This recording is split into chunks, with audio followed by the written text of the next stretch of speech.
Hello.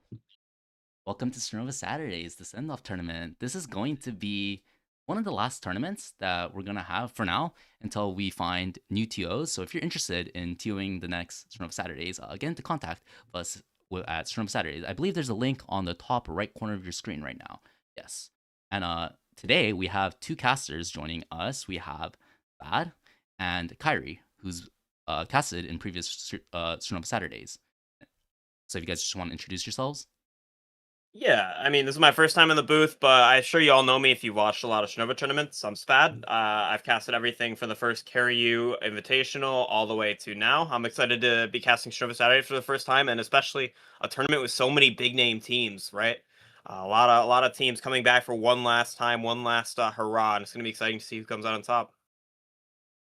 Hey, I'm Kyrie. I really only cast Strinova Saturdays. I do have experience in casting smaller CS tournaments, but that's about it. It's gonna be really exciting to see specifically this last Strinova Saturdays, as a lot of high level teams are gonna be joining us this time compared to other past Strinova Saturdays. Yeah, and so what will the format be this time around for those unfamiliar right now in chat? It's gonna be a Swiss bracket, so there's gonna be 4 rounds, and you have to win 4 games to advance. You have to sweep, if I'm correct. Yeah, so I believe I think it's seven rounds, right? I only It's saw 4. no, I think it's 7 rounds, and you have to win four to advance to the next day. So you have to win four out of your 7 games in order to advance, I believe. And the prize pool this time around is $2,000 prize pool. So lots some money on the Don't line. forget, I'm also giving out custom acrylic keychains Oh yeah, I to the forgot. I almost forgot winners. about that as well. So basically, what is the breakdown exactly? I think it's 1,000 to the 1,000 winner, first right? place. And then is Yeah, it 1,000 500 first or place. Then I 100? think it 600 second, was third, fourth, yes, 200. Ah, yeah. so we have one for fourth place as well. I see. Okay. I think the teams are almost ready. They're basically ready. So we're gonna cut to a very short break, maybe like a 1 2 minute break, and then we'll just hop straight into the game. This the next map here is going to be Space Lab, and we're gonna be watching VY versus T1 versus Vi is a femboy. Odd team name, huh? That's a very odd team name. Goodness. It is. Okay, Who? sorry. So we're Wait, gonna cut to the break now.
I think we're getting right into things here. Going into yeah. Space Lab. This is a map that, I mean, I think it's just best of one, so we're only going to see one map a match here between these two rosters. Obviously, Vi's Yep. Femboy versus T1 here. Vi's Femboy starting on the attack.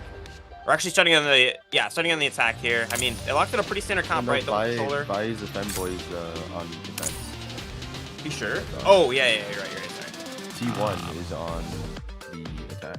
Yeah, I'm gonna definitely mix that up a couple times. Always happens with the new teams, new rosters. Yep. Opting for no But that is Coco on okay. A long. I think that's a good choice though here, especially since there's obviously better long ranges that you can use to hold A long. Yep.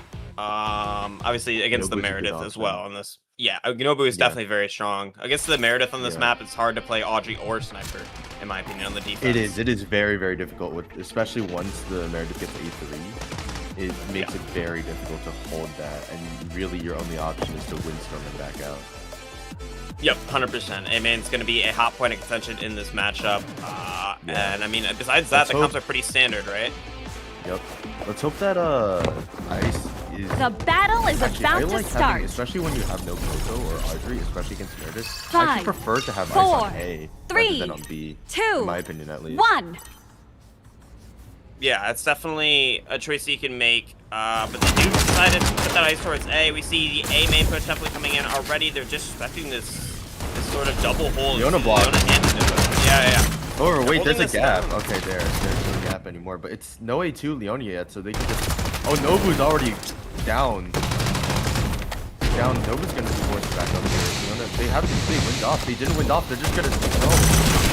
They're just gonna be pushed back. They're just gonna run it out. Defense Yeah, I I mean, needed Nobu- those windstorms.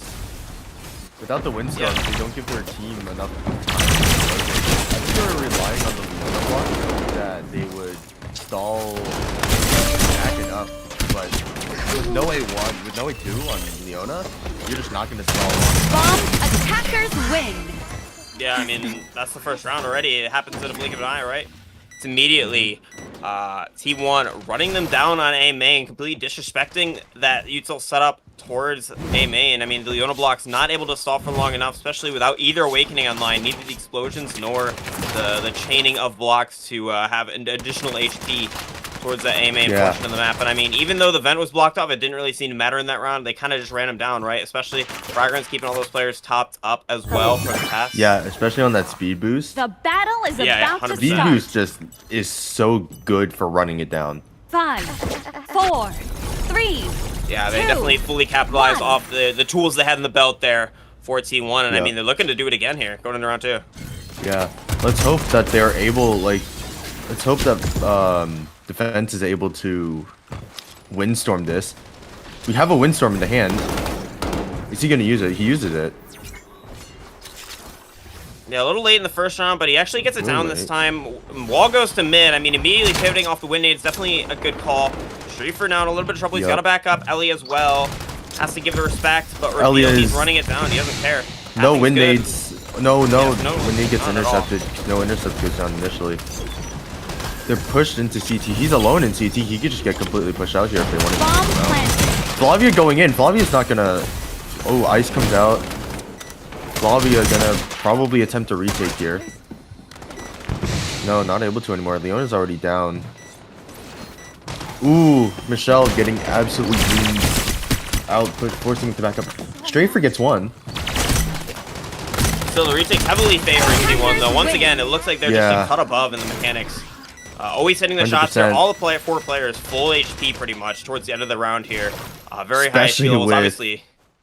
Obviously, the yeah, fragrance, fragrance. Yeah, definitely helping out a ton in this scenario, but still, I think it's definitely a little bit of mechanical difference coming in through here. I think T1's 100%. definitely one of our upper-rated teams this tournament, if you have to ask me. So going how we T1 expected is so one far, of but the, yeah, 100%. They're all very good players. I know them from ranked. I played a lot of ranked in one of the seasons in this The game. battle is about And to these guys start. are all capable of Match punching up against at the top Tess, level. good So. tech, yeah. 5, Oh yeah, 100%. All of them are 4, very good players, 3, yeah. I get 2, rolled by guys. 1. He's scary. Tess scary.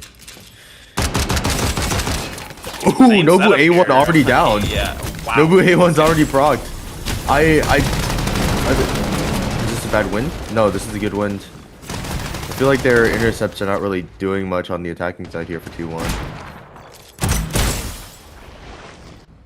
Yeah, I mean, Especially with Nobu A1 already procced though, it's gonna make it a little bit difficult to try to. Okay, there. See, this is what I'm talking about. Ice on A main, but there's nobody really holding it except for the Leona here. Ooh, he's playing in the Returning stealth traitor master. He right actually hand. got in before it came down, so he's not really scanned up here. He's going to be able to play inside, even when he runs away, not fully scanned out. The position of Ellie has not been noted here. I don't think Yeah. it'll matter too much in the grand scheme of things. I think T1's kind of waiting for this ice to dissipate, right? They can't push into ice. They can't push Yeah. into a choke with Leona blocks. They have to just respect this defender utility, even if it Oh, means waiting a couple Rachel wall seconds. goes up. Wait, they're planning a mid rush. Wait, two. Wait, they're baiting. They're baiting off on the mid. Nobu's already. They're already rotating early. They're already fully in. They're in sight completely. They have full sight control. And now their team can just. No, they try to go through wind tunnels. They can't. They can't go through wind tunnel. Ice comes out on sight. The battle ends in 40 seconds. Yeah, I mean, it's just a brawl in sight so far, but once again, it looks like T1's already coming out on knocks top. A going couple down. early picks. Yeah, I Actually, mean, Rez is T1 is. potentially Yeah, no, coming Rez out. has come out. This might be favoring. Ooh, no, Ice goes down. No, I think T1's battle still favored ends here, in especially in a 20 4v4 with Bomb Fragrance. carrier knocked down. Wait. Meredith goes down. Gressel goes down here. Wait, they 2v1ing Tess. Oh, Tess gets Oh. both. The time is low. Ooh, now Time in is a definitely going to be a 2v3. factor here. 2 players towards spawn. Oh, they have it. They have it. Bomb They have the planted. plant. And now they're just Yeah. gonna collapse on Wing. this. The magical girl was. It's a nice cleanup from Faker there to close the round out, and they're up 3-0 now. Tess 2v1ing the Leona and the Flavia. Actually, I feel like if they killed Tess there, I think they would have won that round. I think Vi would have won that round. Yeah, I mean, I think it is just still about the fact that Fragrance is on the board, and these fights get really drawn out, especially with the Leona blocks. Honestly, Leona Yeah. blocks providing additional cover and basically The stalling the battle pace is of the about defensive to retake. start. Honestly, hurting Team Vi a little bit, in my 5, opinion here. 4, T1 just able Yeah, to I take that agree. time, reset, and use that 1. Fragrance to heal up, and the defenders just not able to keep up with those increased health pools after the brawl ends. So. Yeah. Especially when back to A Nobu again. A1 gets immediately procced like that. Oh, yeah, we saw 100%. earlier. Like you I see, mean, he's again- already down. He's already his A1's already procced. Like you can't be getting your A1 proc this early. I feel getting your A1 proc Yeah. this early is a surefire way to lose the round. He almost feels like he has to peek because he's really the only one that can test that A line, in my opinion. Because obviously he's the Nobu, right? He's the one that has Yeah. the ability to live, even if he gets lit up heavy. But doesn't really matter. I feel like it doesn't. Like I feel like he just shouldn't peek. It's better to just not peek, in my opinion. Like if you know your A1's gonna get procced and you can't really get a lot of damage off, like we've been seeing, he hasn't been able to get almost any damage off. Is it even better to just peek? Is the better choice to just not peek? Yeah, not too sure about what the best Ooh, choice is. Gonna have to huge figure that damage out on here, turret. but it's Oh, wait, into spawn. Nene Protecting, going put down. back in spawn, Husky yeah. gonna find the pick there. Oh, 3 for now, trying oh to my get the gosh. retake, but he's Great gonna for- fall yeah, next. no. He didn't really follow. I mean, a brawl in the mid here. Leona just tried to stop the tide of players, but I mean, bomb's not even down. Attackers It win. doesn't matter though. Real's gonna run Nobu the playing on last remaining controller? player. Here down. I don't know. Bomb planted. I'm not quite I have a sure feeling, what that was. looking at his mouse movement, it looks like he's playing on controller. I don't know.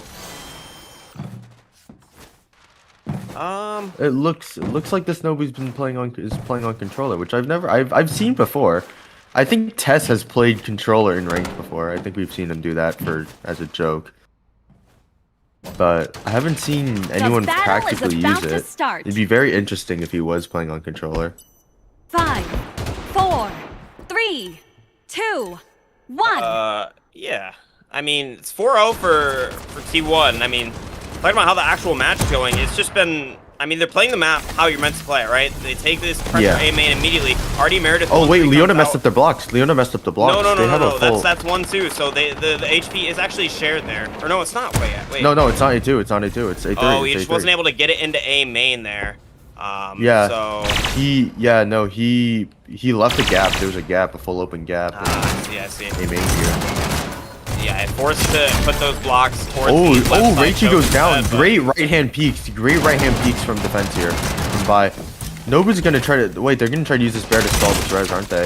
No, Nobu, you need to get back into your pylon. Get back into your pylon here. Especially because that is the exact reason why. Especially while coming up to here, you have no cover from the top mid connector. You have no cover from almost really anywhere on this map. Especially while pushing up into A main like that, especially on the defense side. I think it's just a complete like choke for defense. Like they won't be able to hold from there either. Nobu goes down here, just gonna completely run down. I mean, it's basically on to A now for T1. They're in a winning position here. They have the Sansu Burial still available, battle right? ends Meredith is going bomb to prove planted. crucial in the fight to come here. All three defenders pretty healthy, and they do have some ults to play with, so Sansu might be forced out if, say, that Mighty Meow Blast comes out here from Ellie. But, yeah, Ice Ball comes out first. It's going to be the first one to come out. Smoke Knife in response.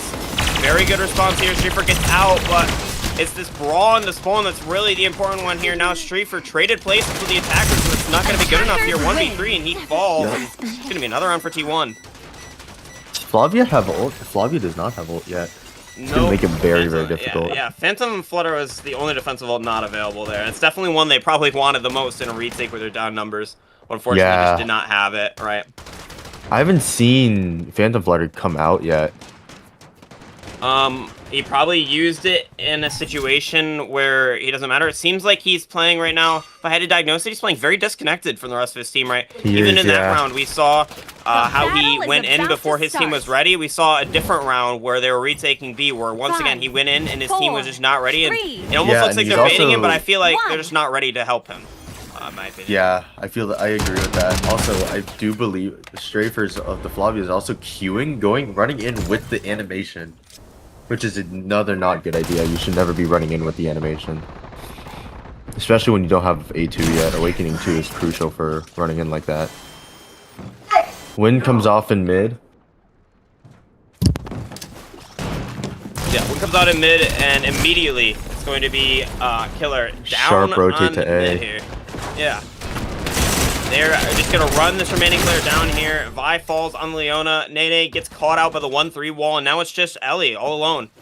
It has the Mighty Meow Blast, but I don't expect to come out here. It's just going to have to be a raw 1v5 here, and Faker. Not gonna happen. Louine. He's 10-0 now. He's just been dominating this match so far. Oh my god, Tess. So with a Rev on another kill. almost 300 damage score.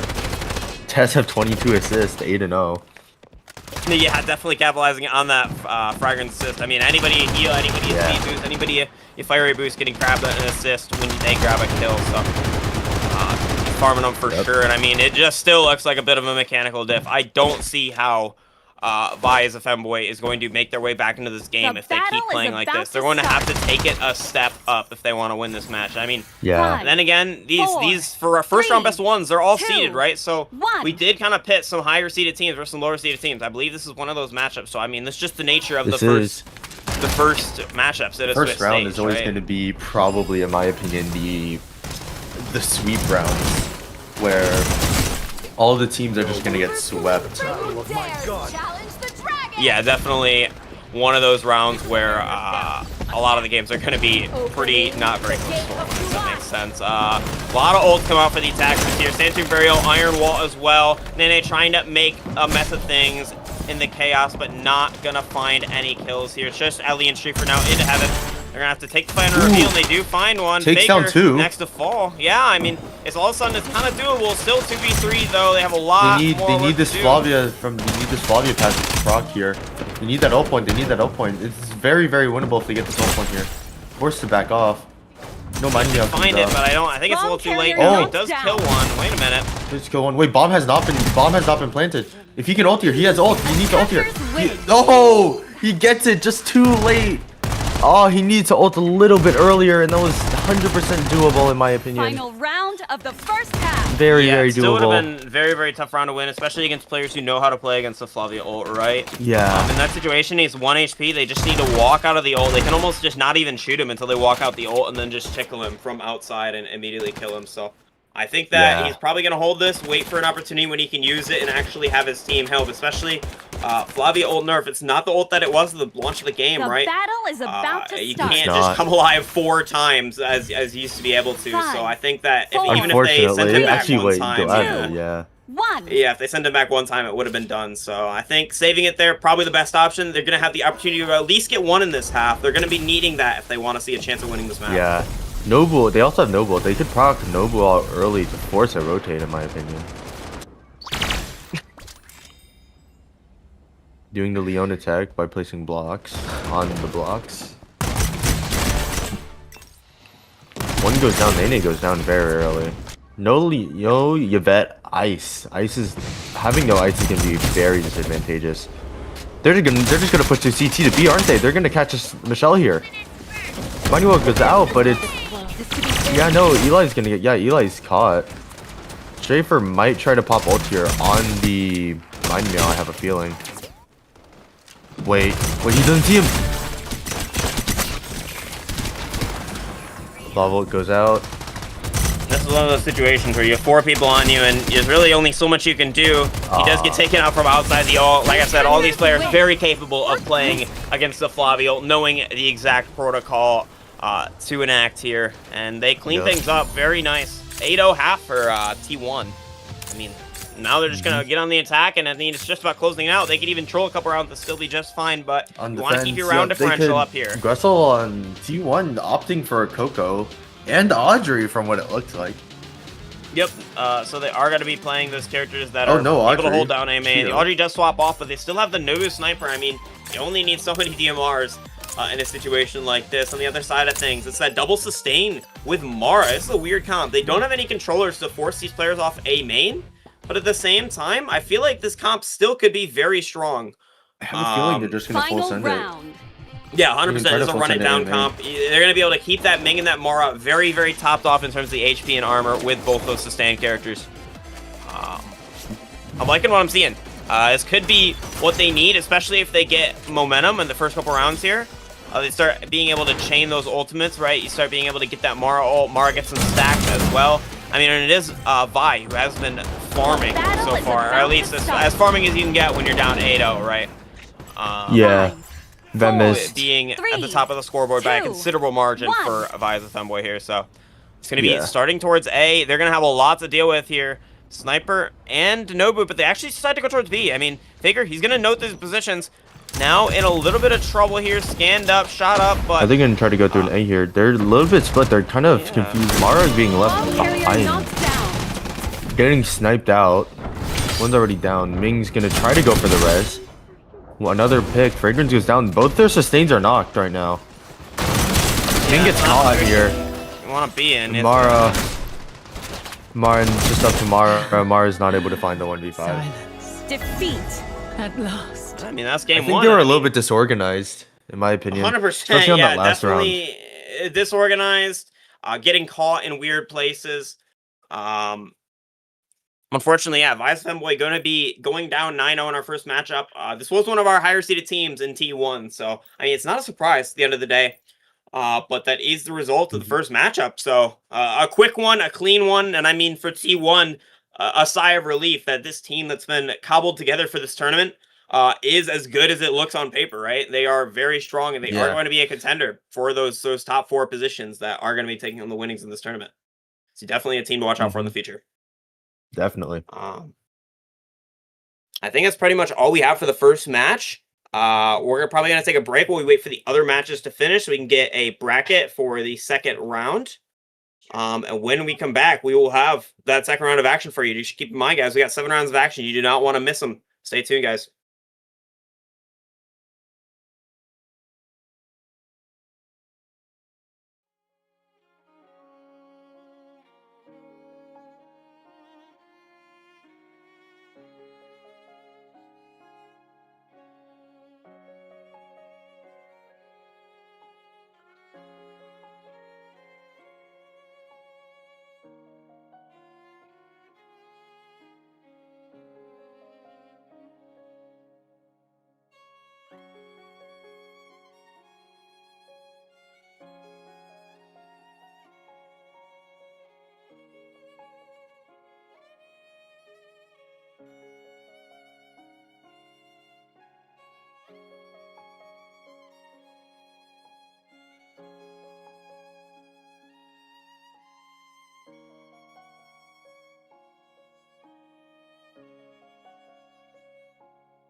All right, I believe we are back. Yeah. Okay, perfect. We are back. Getting into finally map 2. Sorry about the delay, guys. We're finally back into the action. Back on a space lab. Once again, it seems like a lot of teams like playing this map. Tell me about these comps, Carrie. Kyrie, but I think the comps are pretty standard, I feel like, for especially on Space Lab. Swapping out Reiji for Konami to contest that long range, especially since they know that Tsubasa is going to snipe as he did last game. I think that's a good choice. Having Meredith here is also going to help them a lot. On the defense side, though, no Nobu is going to hurt them, I feel. Especially when it comes to controllers, specifically being Yugiri the only controller that they have. Not really as much controlling power as I would prefer on defense, especially with no ice. I'd prefer ice over gas in my opinion, but I think that's just my opinion. Ice is very viable. I think both work, but ice is a great entrance deterrent.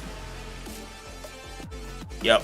I mean, even when you run through those snails, though, it drains your HP, drains your shields, hurt. and Does. yeah, that's definitely an ability you still cannot disrespect in the same way that you cannot disrespect The battle ice is very about easily, to so. start. Yeah.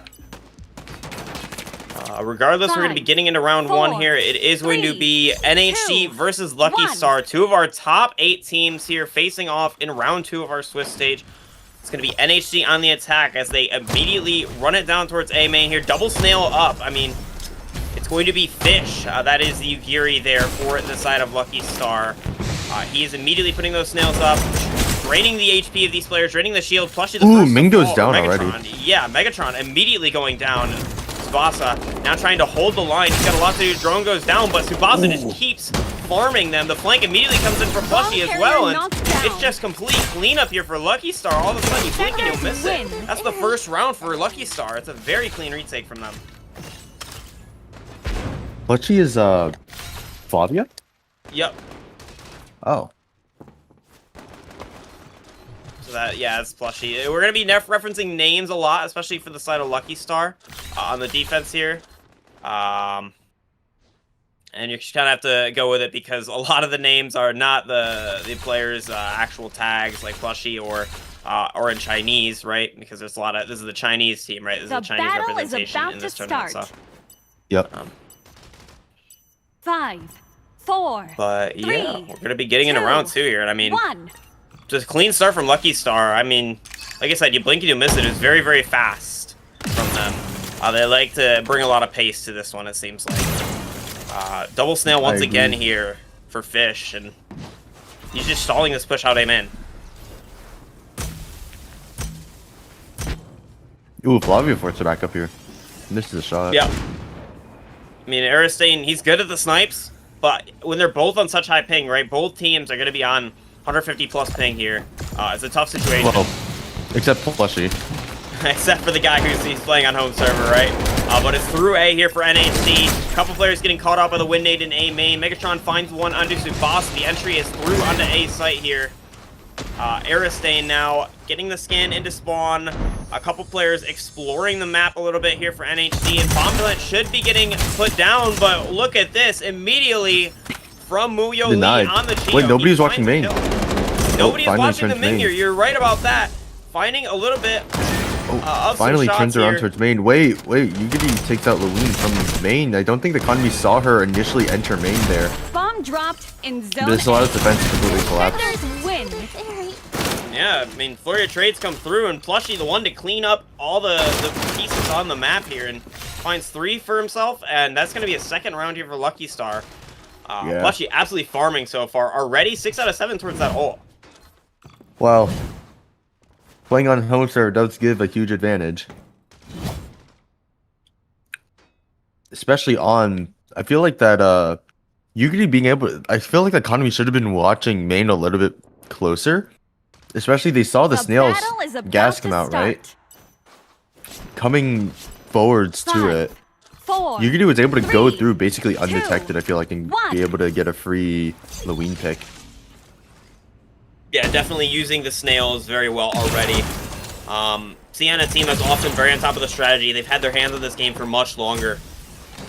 than we've had it here in Global. And I mean, that gap has slowly closed over time. It was much more noticeable towards the early stages of the game's tournament scene, but even now, that gap still makes itself known in situations like this.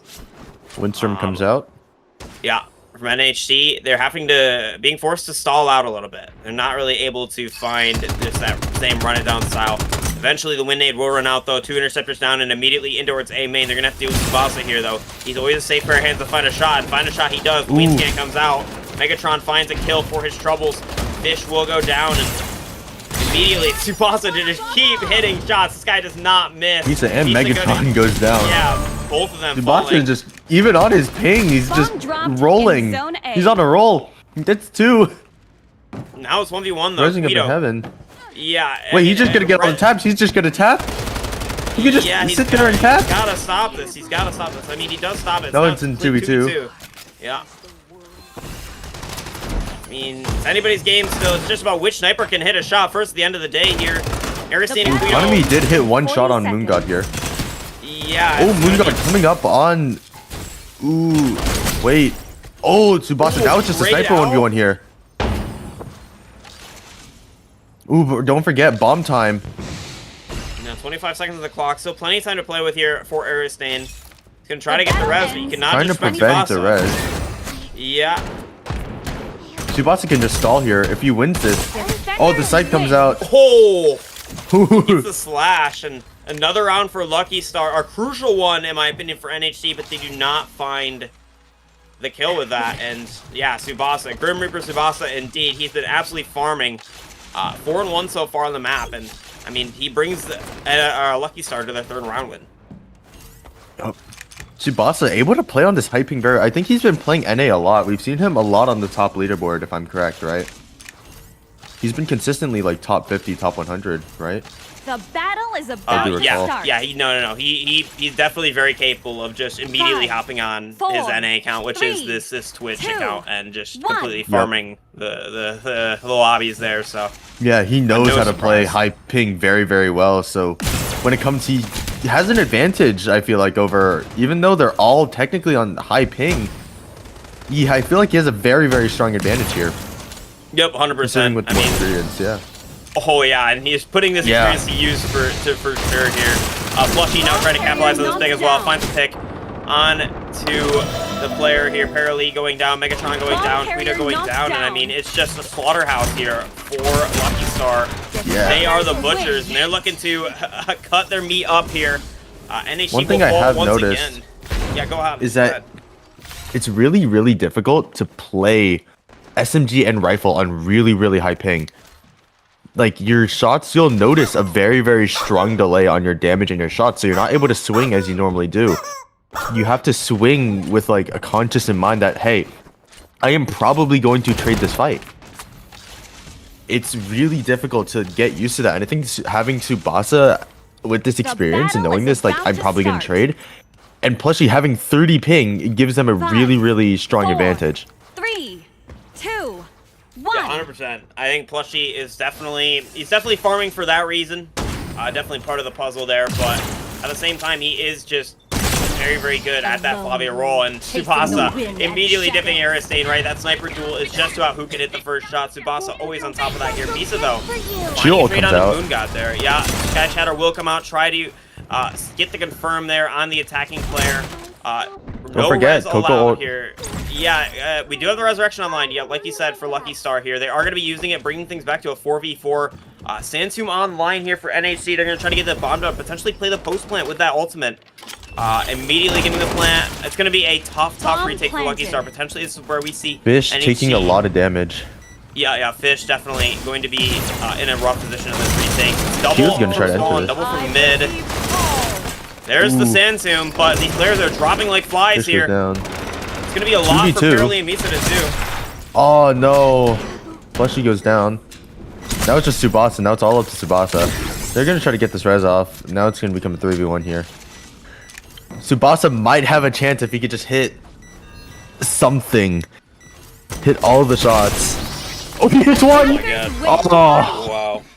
Great shot from Tsubasa. Great shot from Tsubasa. Yeah, it was really nice. It really is a tough situation to overcome, though, if you are Tsubasa. Yeah, Or especially when 1v3 you're getting with the pit up, about 10 seconds left to play with on the clock. Until Yeah. that bomb is no longer able to be defused. Yeah. Regardless, though, it's NHG finally getting around to the board. Not going to be another 9-0, ladies and gentlemen. We finally have some competition here. NHG, though, they've got a tough hill to climb if they want to bring this to a 4-4 half, though. It was a lot of ultimates, actually, to come out for Lucky Star, though. You got to look at it. Resurrection came out. Sky Shatter came out. Mighty Meow Blast came out in the previous round as well. 5, So it's just that Venom form 3, on Fish 2, left for 3 Lucky ults Star. also, I think the same amount of ults also came out on NHE as well, with Celestial ult coming out, Meredith and Ming being used. Yep. A big ultimate round regardless, and you definitely want to be the one coming out on top of that. So NHG definitely going to be feeling pretty good about that one. Now it's straight looking towards mid here for the side of Lucky Star. They're trying to hold this down. Mao turret's definitely helping here. Zapping Megatron, but no kill found here. Finally, the kill will be found on Misa. Plushie just trying to make a mess of things. Does not use the Phantom Flutter despite earning it there. And he will go down now. It is going to be able to get back up onto the platform? Yeah, potentially here. It's looking like they're just trying to get crush back these up. players in mid, but crunch not super successful as it's just players from Lucky Star Now it's just dropping like Tsubasa. flies here. Yeah, once again, this guy, he's got to do it all. He can't do it, right? Now it is just Mo Yu Lee, sorry. It's tough to say these Chinese names. I always got to look over Yeah. my monitor. Attackers win. He will be the last to fall, and it's going to be NHC taking another round, and I mean, it looks like the momentum's back in their favor now. Yeah, I think they're getting adapted to this high ping very, very well, very quickly. Yeah, the high ping definitely, like you said, playing a role, but at the same time, it's just about getting used to it. Yeah. So once these players do that, it's going to be, once again, an even playing field. Tsubasa, like you talked about earlier, definitely having the advantage in that he plays high ping much more often than the rest, probably the rest of these players in this lobby, right? The A lot of the battle high-elo is games about nowadays to happen start. on EU servers, so no surprise that these 5, EU players are not used to 4, this high ping, 3, especially 2, 200 plus, right? If they were 1. playing even high ping, they'd be playing like 120 playing at US East, so it's definitely a unique scenario for them to be in. One that they're probably going to find themselves in time and time again as this tournament goes on, though. NHC, once again, towards A. Have a couple players towards mid, though. They're looking to crunch on the Plushie here. He's going to Bomb try to get carrier out knocked down. immediately, though. It's going to be Mo Yu Lee to find a kill on that Chio. And now Megatron in a little bit of trouble as well into mid. Ooh, It's Phantom just a Flutter comes out in mess. mid. Yeah, Plushie using this ultimate at a crucial time here. Going to be finding 2 more picks with the assistance of his team here. And I mean, it should just be simple cleanup for these last 2 players. Defenders Great shot win. from Tsubasa again. Tsubasa's just been, look at him, he's playing 9 and 3. How many shots has he been hitting? Final round of the A lot of first shots half. coming out, especially from Tsubasa. Tsubasa kind of preventing, especially the economy, to be able to get damage and kills, allowing the attacking side and NHE to push in. Yeah, 100%. He's been doing very, very good. Aristane, a sniper that's actually very well known in EU, not really having a great time. I think that he's just not used The to the sniper battle is head-to-head on about ping. to start. And obviously, even when you're up against Tsubasa off 5, ping, it's going to be tough, but 4, on ping gets 3, even tougher, right? 2, 1. Now we're talking about this last round of the half here between these 2 rosters.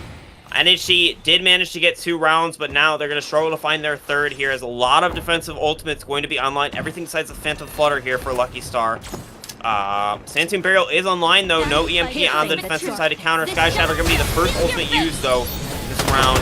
Going to find a little bit of damage, but no kills here. Venom Former will come out. Mighty Meow will come out. All the ultimates being used here on the attack and the defense. The Phantom. Ooh, great shot onto Plushie here.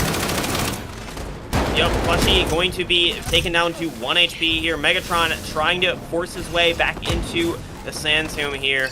At the end of the day, I couldn't tell you who's coming on top. It's looking like, though, that Bomb drop NHC, in zone they're B. winning this just by a hair. Resurrection's still in line for Tsubasa, but he does get run down. Megatron, a heads-up play from him Attackers to win. seal the fate of this round here. NHC, they're going to find 3 in the half. It's not an overall bad half considering how things started.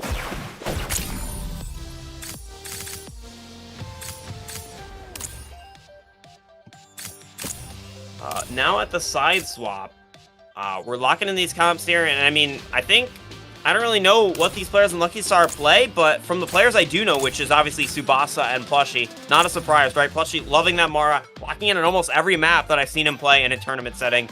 And Tsubasa, once again, on the sniper, right? He was absolutely just making a meal of these players on NHC.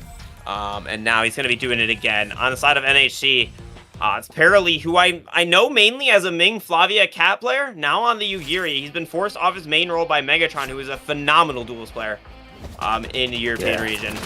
So it's going to be interesting to see that. Aristain, we're looking for a little bit more out of him in this half. On the sniper, it's going to be tough to diff Tsubasa, but that's going to be what has to happen if NHC want to win this game, in my opinion. Regardless, though, this comp is pretty good for the side of NHC, right? They have the Audrey, they have the sniper, and there's no Meredith on the other side to counter this, right? So they're going to be able to hold on this A main space and hopefully stop Tsubasa from farming them. Let's see how that goes, though. Ooh, Audrey shield already going down immediately. Yeah, Guido definitely going to respect Tsubasa over the course of this matchup here, but Misa taking his timing and doing it well. Stalling for it.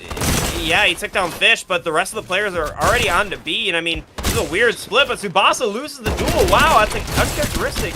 Aristain finally finding his mark here. Megatron winning his 1v1. Megatron able to get 2. Yeah, a crucial brawl, and it should just be clean up here, but not if Plushie has anything to say about it. Now in the 1v2, he's got a lot to do. He's not going to be able to find one. Megatron, a safe pair of hands to win this round, and definitely the hero that NHC need at this time.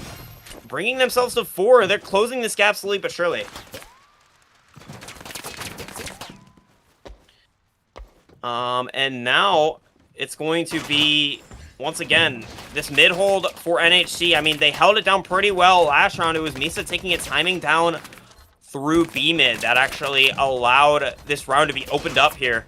Lucky Star potentially a little bit of a comms barrier coming into play here, right? Obviously, I don't know how much Chinese Plushie speaks, but it can't be enough to really, I would imagine this anyway, it's not enough to allow for full comms between these players, and unfortunately it looked a little bit disjointed there on the attack, but we're going to see if that sews itself up. But wow, a shot through smoke for Aristain to be found immediately, finding a pick, and it's going to be traded out though. Plushie will be finding an alert on the Mara onto Misa. Immediately starting to get those stacks online is something that you want to see as Mara. And Aristain left reeling after his pick, immediately rezzed, and are they going to try to pinch this? Yeah, NHC trying to get the pinch like you said, but Paralee goes down. Trades do come out though. Guido and Megatron both find one, and now Tsubasa taken down as well. Megatron just keeps winning duel after duel. He cannot be stopped right now. Snail's still up, as that Yugiri is not quite finished here. Paralee will eventually go down though, and now it's Megatron, another duel, but he can't win. He just can't keep getting away with it. Now Aristain in the 1v2 misses the shot on the Fish, and that should be all she wrote on this round. Wow. Fish getting domed. Yeah, absolutely. Fish going down, but at the end of the day, the 2v1 does favor the attackers here. Mo Yuli, I keep mispronouncing this name. Mo Yuli. On the Ming here. Mo Yuli on the Ming here. A safe pair of hands for that round. And once again, Lucky Star going back and forth, band for band with this team of NHG. They're going to win their first attack round. I do believe that both teams are getting really adapted to the high ping, and I think that seeing how they're playing a lot more cautiously on both sides, I feel. Especially because they know they can't just hard swing every single angle like they're used to. Yeah, 100%. You definitely have to play a lot more different on high ping. I used to play CN a ton, obviously before Global came out. And it was definitely night and day when you're on high ping versus low ping. Now I can't even force myself to play APEC, even though it's very, very playable on 170 ping. It's just such a different experience, something you're not used to. Ooh, Tsubasa hitting the stringified headshot onto the Aristain here. Doesn't go down. Misa's they're gonna run down Fletchy here. Wait, the ultra Mara all coming out. Potentially, yeah. Guido trying to find the duel, but can't find the shot to connect, and immediately goes down. Wait, Mo Yuli. Aristain and Guido going down though. Able to trade it out. Mighty Meow coming out.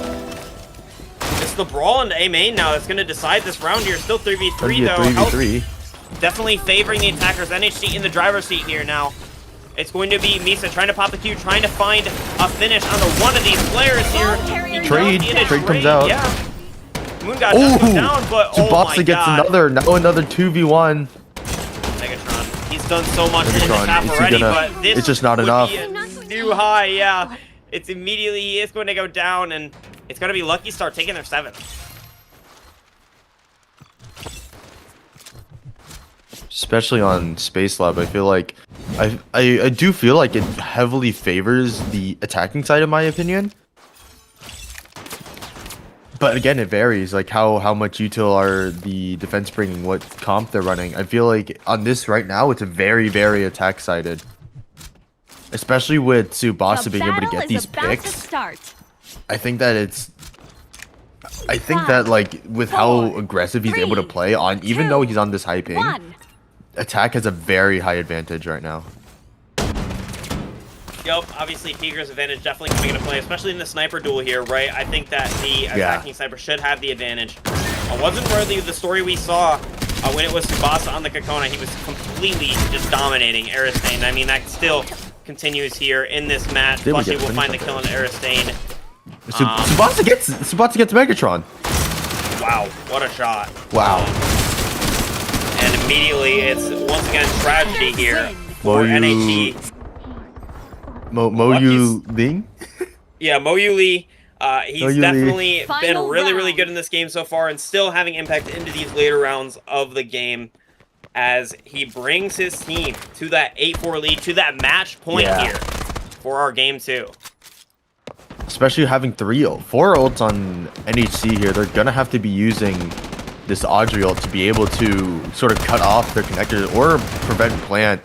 It's gonna be very, very helpful, very useful. Also with Phantom Flutter here and Kakona, they're gonna be able to turn a 4v5 into a 5v5 again, and potentially be able to get multiple picks off of this Phantom Flutter. Yeah, the Phantom Flutter definitely going to be coming in clutch here. Ooh, Flavi in this connector here on this little corner. Is he able to catch? Ooh, Fragrance ult. He stops using it. He stops it. Yep, Fragrance ult no longer needed as these players are probably already full HP in the push, not able to come through, so you're just have to cancel it, right? Have to just kind of reset the round here, play it from this point on. Lucky Star, they're just trying to get a decisive round win in here. They do not want to drag this match out any longer than it needs to go, especially with all these ultimates available for NHC. Ultimates start to come out, though, and now it should become a mess in mid here. Misa going to be the first to fall, though. No Phantom Flutter pop. What is that position there from the Mao here? Definitely very strange, think that they're going to try to finish the Flavi. He's going to try. Wait, he gets caught. Wow. He knows where he is. Holy Whoa. cow, yeah. Even when nobody can hear, Moon God's still getting read like a book here. Now it's going to be Tsubasa to hold this down on his own. He's got Guido to deal with, though. It's a tough matchup when you are the sniper versus the Ooh, especially great damage on Guido from Moon God. However, he's probably going to get swung here. He knows that there's a Yugiri. The thing is, does Plushie tell him how low Yugiri is? Yep, Moon God's gonna have to. Moon God's gonna push in, and then is able to find. Moon God able to find one on Para. Megatron gonna try to swing Plushie, but does not get the 1v1 off. And now it's just Misa and Aristane to do it all for the game. Aristane in the 1v1. Mo Yu Lee been so good so far, but can he? He's out of time. Aristane is out of time. He's so low, and it's over. He does go down. Defeat. The util is too strong to overcome here for the side of NHC, and they do go down 4-9 to Lucky Star, who a team that we haven't really seen in a lot of tournaments in NA, but one that is coming back with a vengeance here. They take down one of our top 8 teams in 9-4 fashion. Pretty convincing, if you ask me. Yeah, especially against Megatron, him being like one of the top EU duelists, if I'm correct. He's a scary player to deal with. Being able to getting a win against them is a great accomplishment, especially on this high ping. Yeah, 100%. CN definitely seems like more suited to playing to that high ping. NHC, though not out of this tournament, they're still probably going to be seen in tomorrow's matches potentially here. As we are going to once again throw you guys to a quick break. It seems like, though, we did actually catch one of the closer games, which is a relief. But with that being said, we will be taking a break until the third round of games. We got 5 more games for you guys today. You don't want to miss them, guys. Stay tuned. We'll see you soon.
Yeah, thanks. That's probably a good way of thinking about it.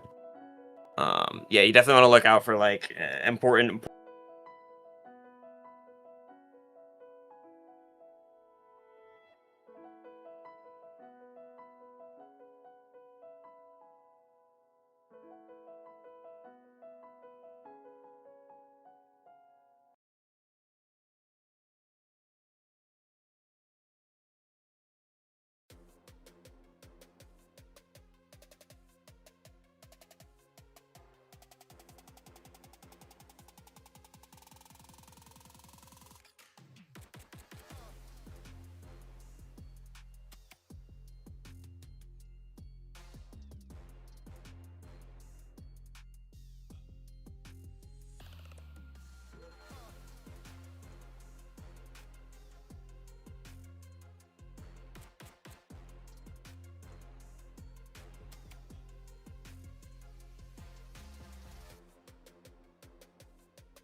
Okay. Finally, guys, getting into the third game. Welcome back. Strinova Saturdays. Once again, we got more action for you guys.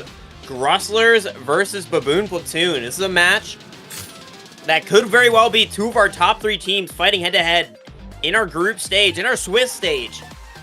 Should be exciting. Team comps, players, I mean, all these guys are big names in the game, right? And so we're going to be seeing them go head-to-head in this matchup. Anything stand out to you about these comps? Astane's not on Coco. He's not indeed. I mean, the Painter is something that I've known him to play for his team time and time again. I mean, he really only does lock the sniper in ranked. But Painter is a pick that he's very comfortable on. And I expect to see good things out of him. I mean, Kokona is not a great pick in this map, in my opinion, just because of the nature of it, right? A lot of close corners, a lot of chokes. Not a great scenario for the I feel like Nobu would be better, in my opinion, though. Nobu would be better for close quarters, but I think the control aspect of Maddie, especially being able to block off sewers, is a huge aspect. Yep. Or even just slow down an A long push, as he's probably going to attempt to do here. 100%. Starting off here, Baboon Platoon on the attack.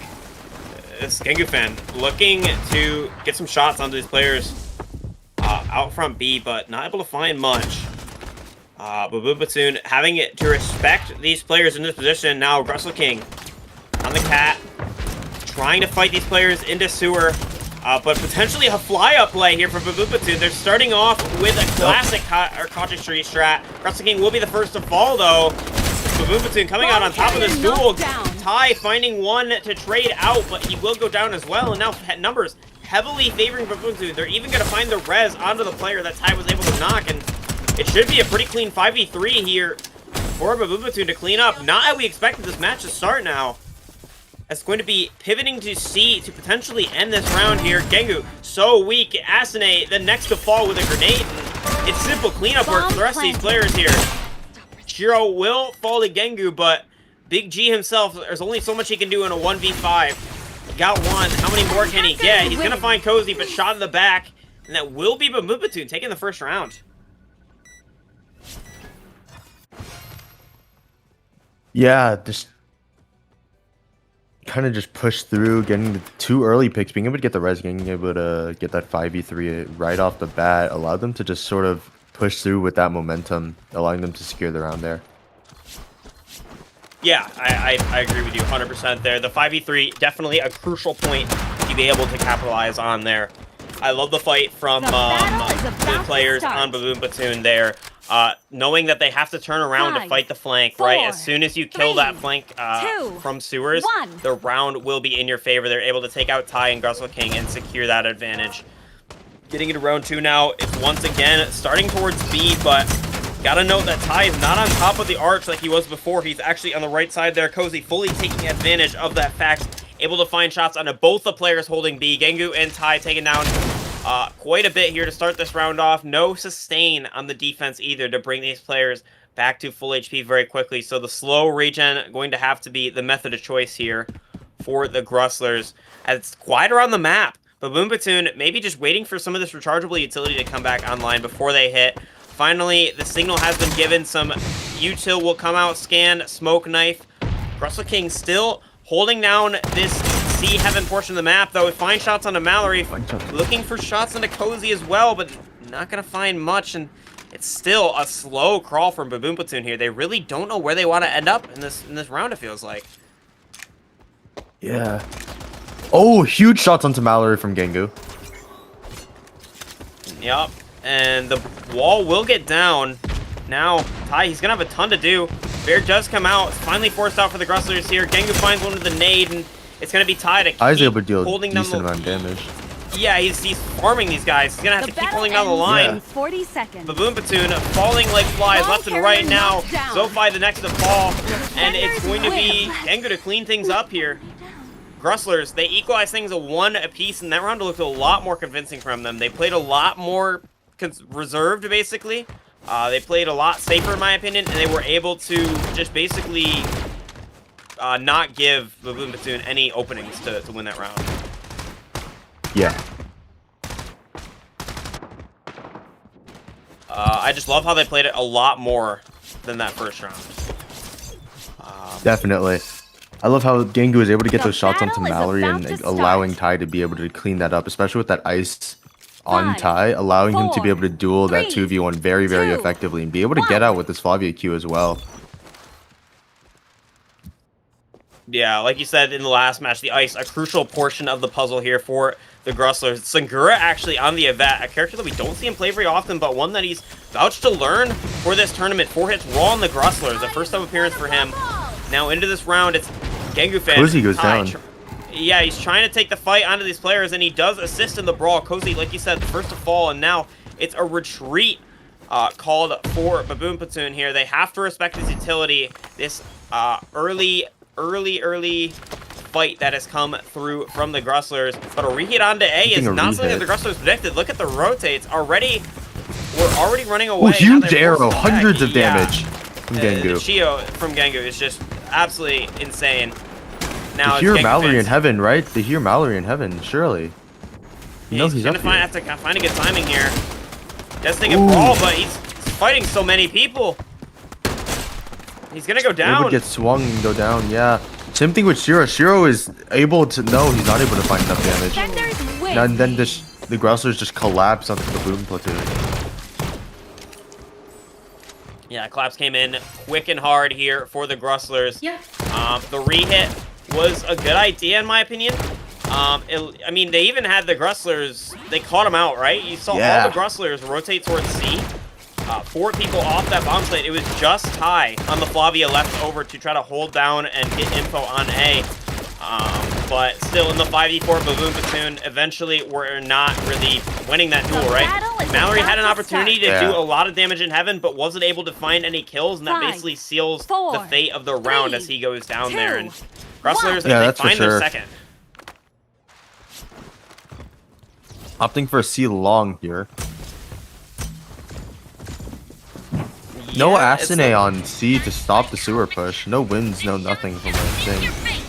Yeah, Sky Shatter, though, going to be a good piece of utility here to try to slow this push down at least a little bit. Gruskin Ooh. getting caught out a little bit. Damage done and wall expended here. Shio Arrow stopping the plant, and I mean, it's just going to be the goal of the Grustlers here to not let this bomb go down. Mallory They do not wanna taking get- huge damage.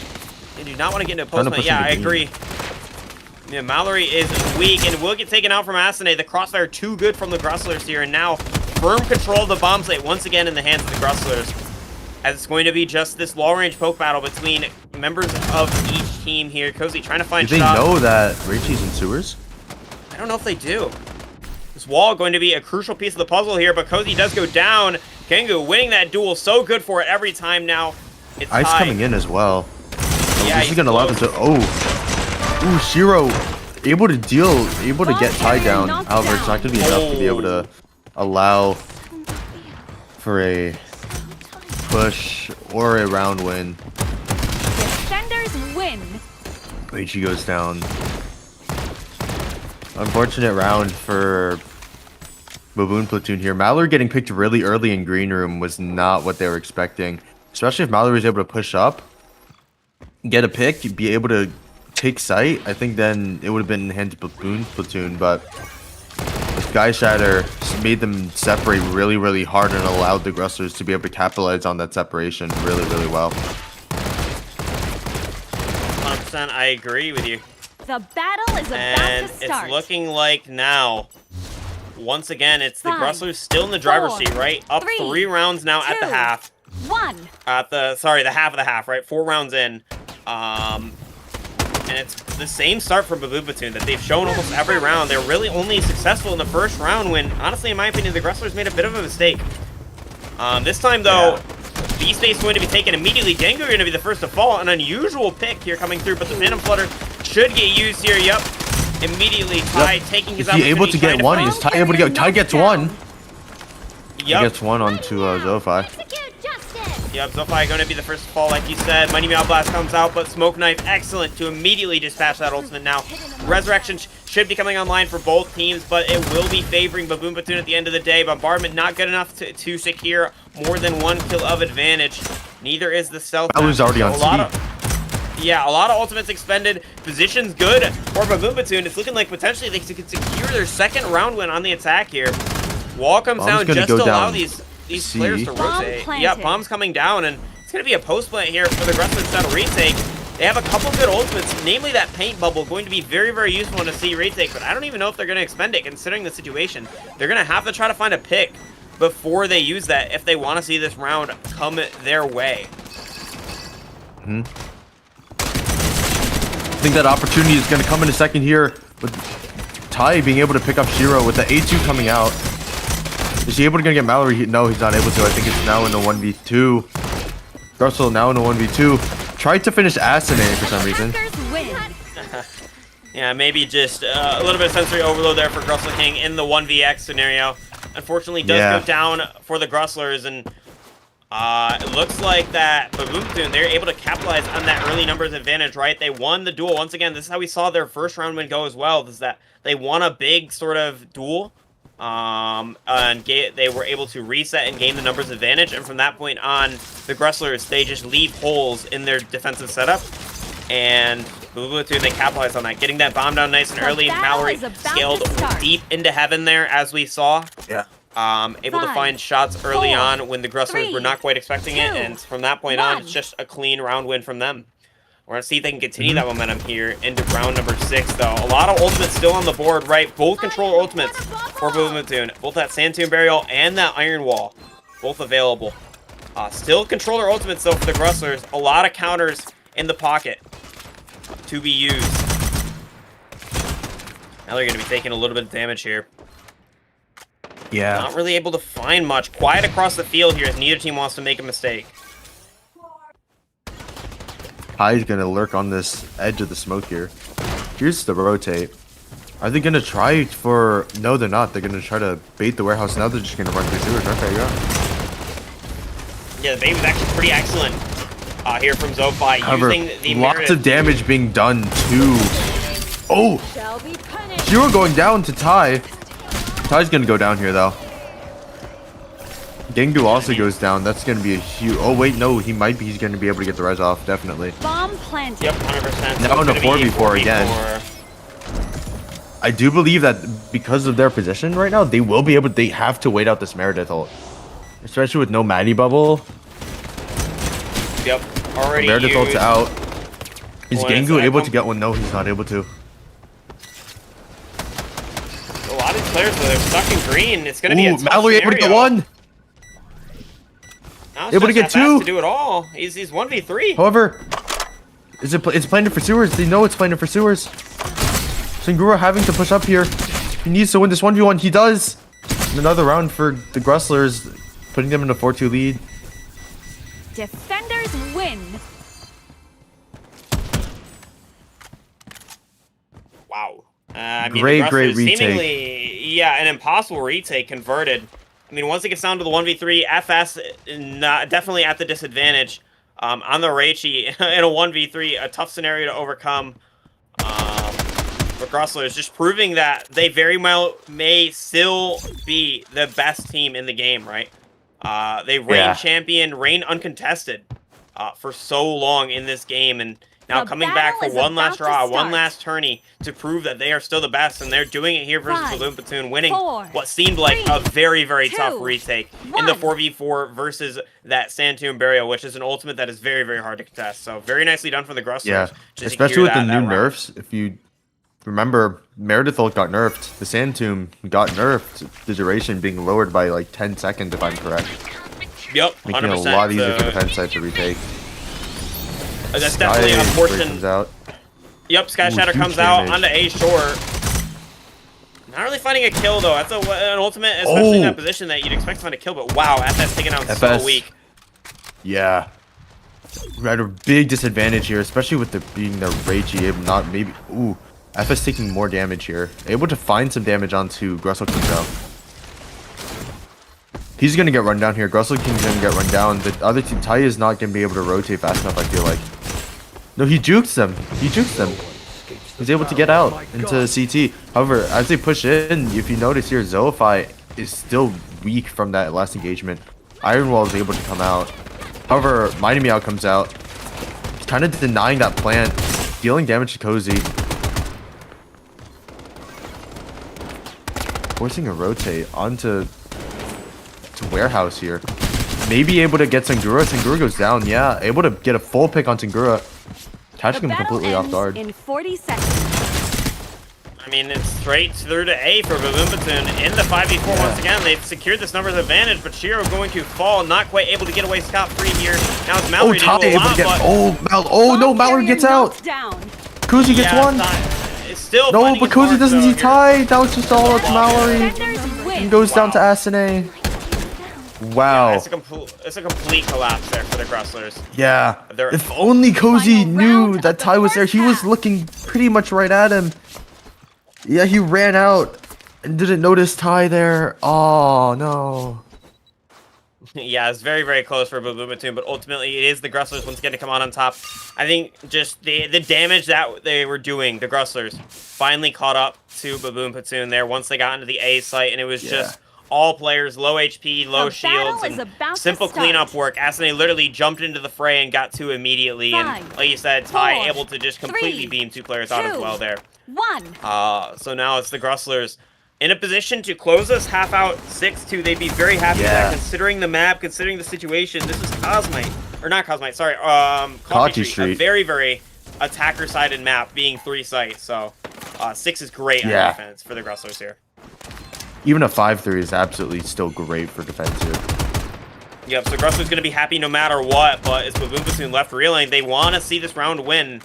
It's going to be a very, very tough half to climb back from otherwise. FS taking a lot of initial damage. Ooh, that interceptor coming in great. Wait. It's Phantom Flare. Phantom Flare might be getting popped here. He knows that Mallory's low. He doesn't need to use it to get Mallory. Is he able to get that finish onto Mallory? He is. Windnade comes out and stalls this push out even more, and Baboon Platoon now They down know their they're main, C. down a player. Yeah, they have to go C, but the position's been noted. Grustle King has a turret for that early info. Now Paint Nade comes out, and he's going to be able to hold this down pretty damn well. Ooh, getting solo blinded by here. Meredith. He's not gonna be able to hold that anymore. However, we Can't see hold it. FS coming around C long. I don't think they see that they're C long. FS sees Grustle King walk out like that. He knows that there's one. He might call for a rotate here. Tai getting a little bit angsty, a little The bit more battle aggressive. ends in 40 seconds. Yeah, he's taking that position on the flank, so now Grustlers have these players contained. Up in numbers advantage, up ultimates as well, right? That Phantom Flutter much more valuable than the Stealth Master in this scenario. In my opinion. Cozy trying to feed a little bit of misinfo here. I mean, they have The destiny pinged on the Oh, map. they're so coming up potentially warehouse. causing the rotate, but wow, look at that. The bait from Rosie. Cozy goes down. Zoify goes down. Now it's all up to FS and Defenders win. no, it's not happening. Cozy attempting to make them think that they're going to go A, but does not work. Genghis Gunfight's just too good. Takes out FS, and that's going to be our half. 6-2 for the Grustlers. Like we said, a very, very convincing half to start out this map. Yeah, great half. Yeah, switching sides now. It's going to be the double controller look potentially here coming out for the Grustlers. Asane, once again, not on that sniper role that we'd expect him to be on, but still playing a sniper adjacent, right? He's going to be on that Reichi. Yeah. Definitely still Been going to be doing able those to rely on his aim. 160 to the head, yeah, definitely. Yeah. I find it easier that DMR, in my opinion, Reichi DMR is a lot easier than Sniper because you're able to get those consecutive shots faster. You're able to deal that damage, just that much more damage, that much more DPS. Yeah, I think you have the opportunity to get double kills a lot more consistently. Yeah, On a character where you definitely. just, as long as you keep hitting shots, you'll keep racking up those kills. Asane, definitely a player known for his aim, known as one of the best snipers early on in the game until competitions such as Keto and Sekiro Keto showed emerged. up. So Yep. So Yeah, I still, think though, Will as well. Don't forget about Will. Oh, Will yeah, being of course. probably the best EU sniper. definitely 5, cannot forget about a 4, player like him. 3, But 2, still, Asne, a top 1. 3 sniper for sure. And he's looking to show us why here in this half on Reichi. So Grussler starting off towards B. Sheer Arrow comes out. Wow, huge damage here. But still no kills confirmed. FS going to be looking for an opportunity to clean up the damage that his teammate has caused here. Not going to be finding it quite yet. As Mallory on the Shio now, realizing potentially he's in a little bit of trouble as the interceptors and utility starts to come out from the Grusslers. But waiting on this rechargeable, waiting on the regen from the Celestia here. The Having a pivot to A has sustain, been especially called. on attack, is very, very good. Unlike we saw Yeah, last yeah. half, the Baboon platoon did not have a sustain. Made it really hard for them to re-hit, especially on early rounds. Yeah, I know that Gengu is pretty particular about sustain on attack, especially when he's on this Ming. So definitely not surprising that we see the Celestia locked in here from Grussel King, a character that he's been playing more and more in tournament play lately. FS might be coming up on the flank here, actually. No, he's just going to turret up. Try to see what he can do. Watch for a rotate. However, that rotate's not going to come. They're going to full push, attempt to push through. Cozy getting low initially, as well as FS. They have to, they're forced to back out here. Mallory goes down to Ty. Ty's able to pick another. He's able to find 2 before he goes down. Ends in 40 seconds. Now in a 2v3. Able to get this res off on Sangura. Bomb goes down. Planted. Now it's just up to Zoify and Mallory.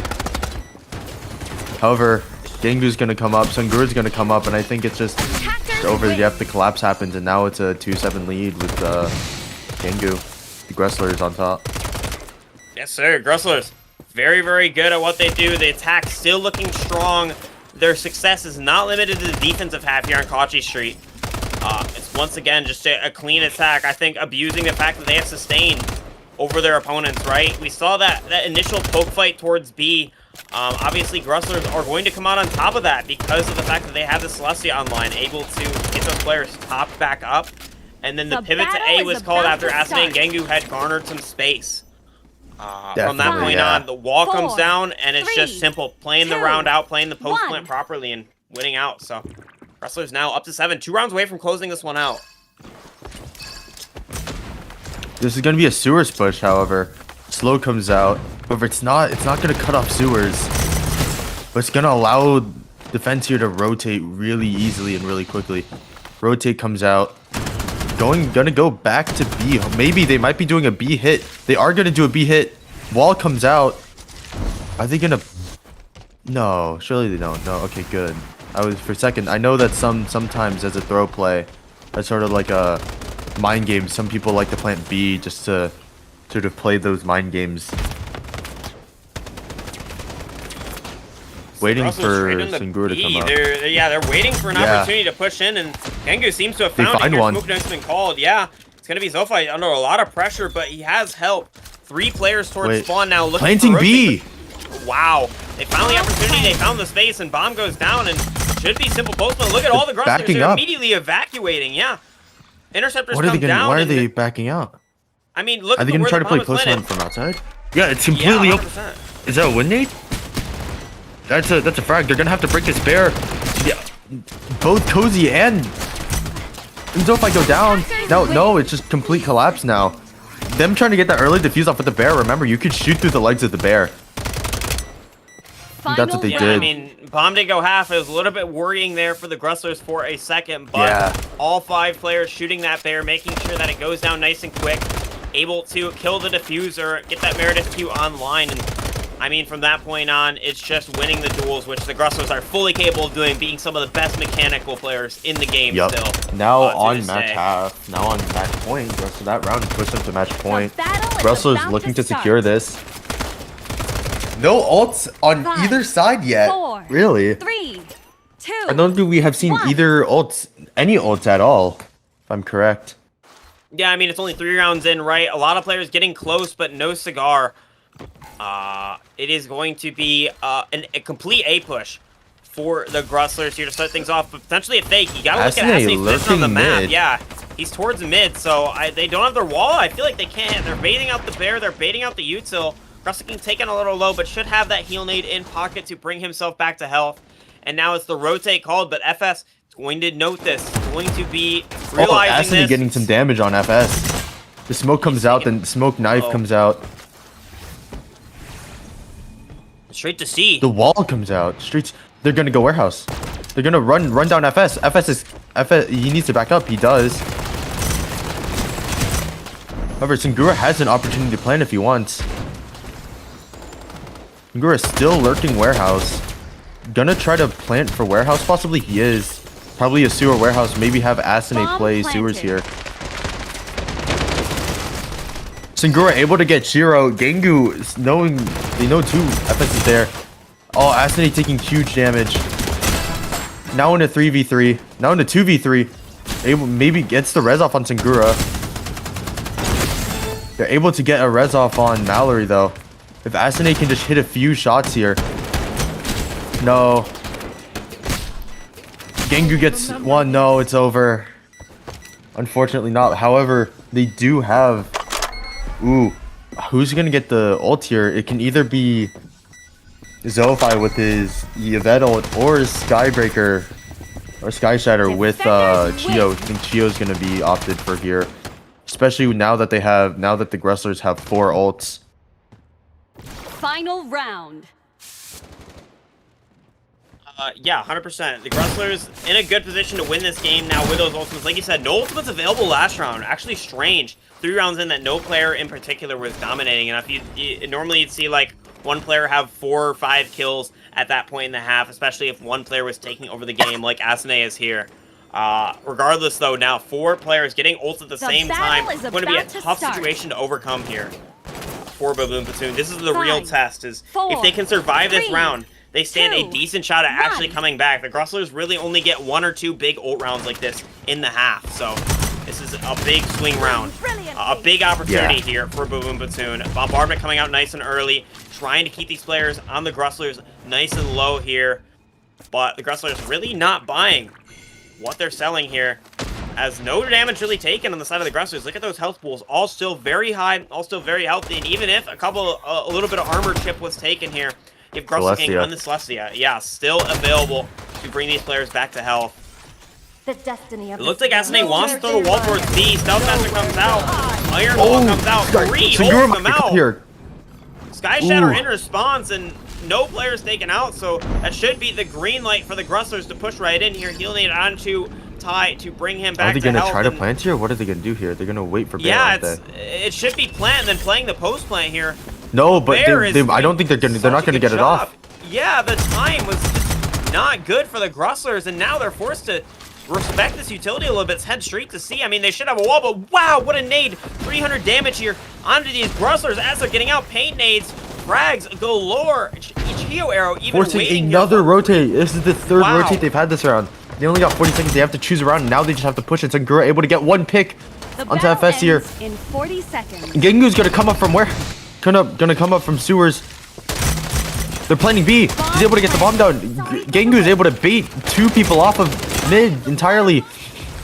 Now it's just gonna be a full rundown. Now they're gonna pinch. And I think it's over. Yep. Yeah, wow, Grustlers, a very clean round. It looked a little bit good for Baboon Platoon there. They looked like they had Grustlers really by the nuts there. They were just dragging them around. Yeah, completely I think ahead of whatever play they wanted to do. But yeah, Grustlers, at the end of the day, just the better aimers, the better mechanical players, and taking that win there.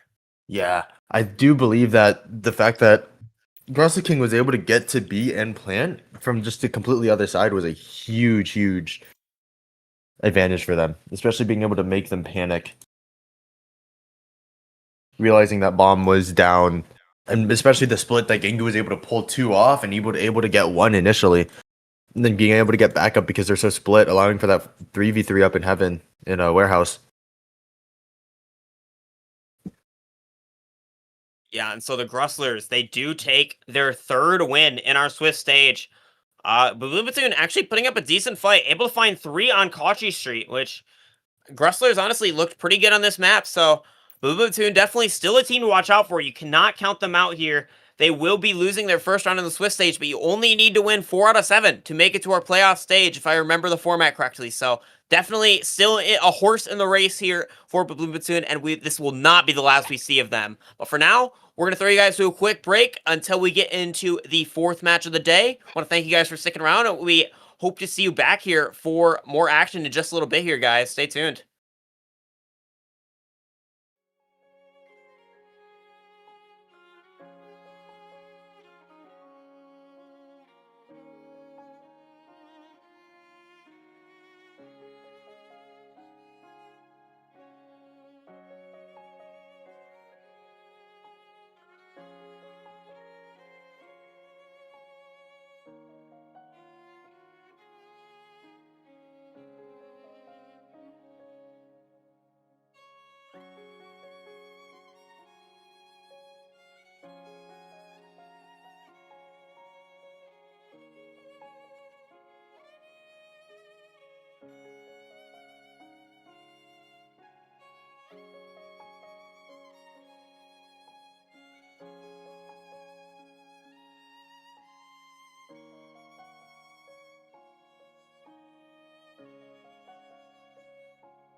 You gotta stream on the Discord.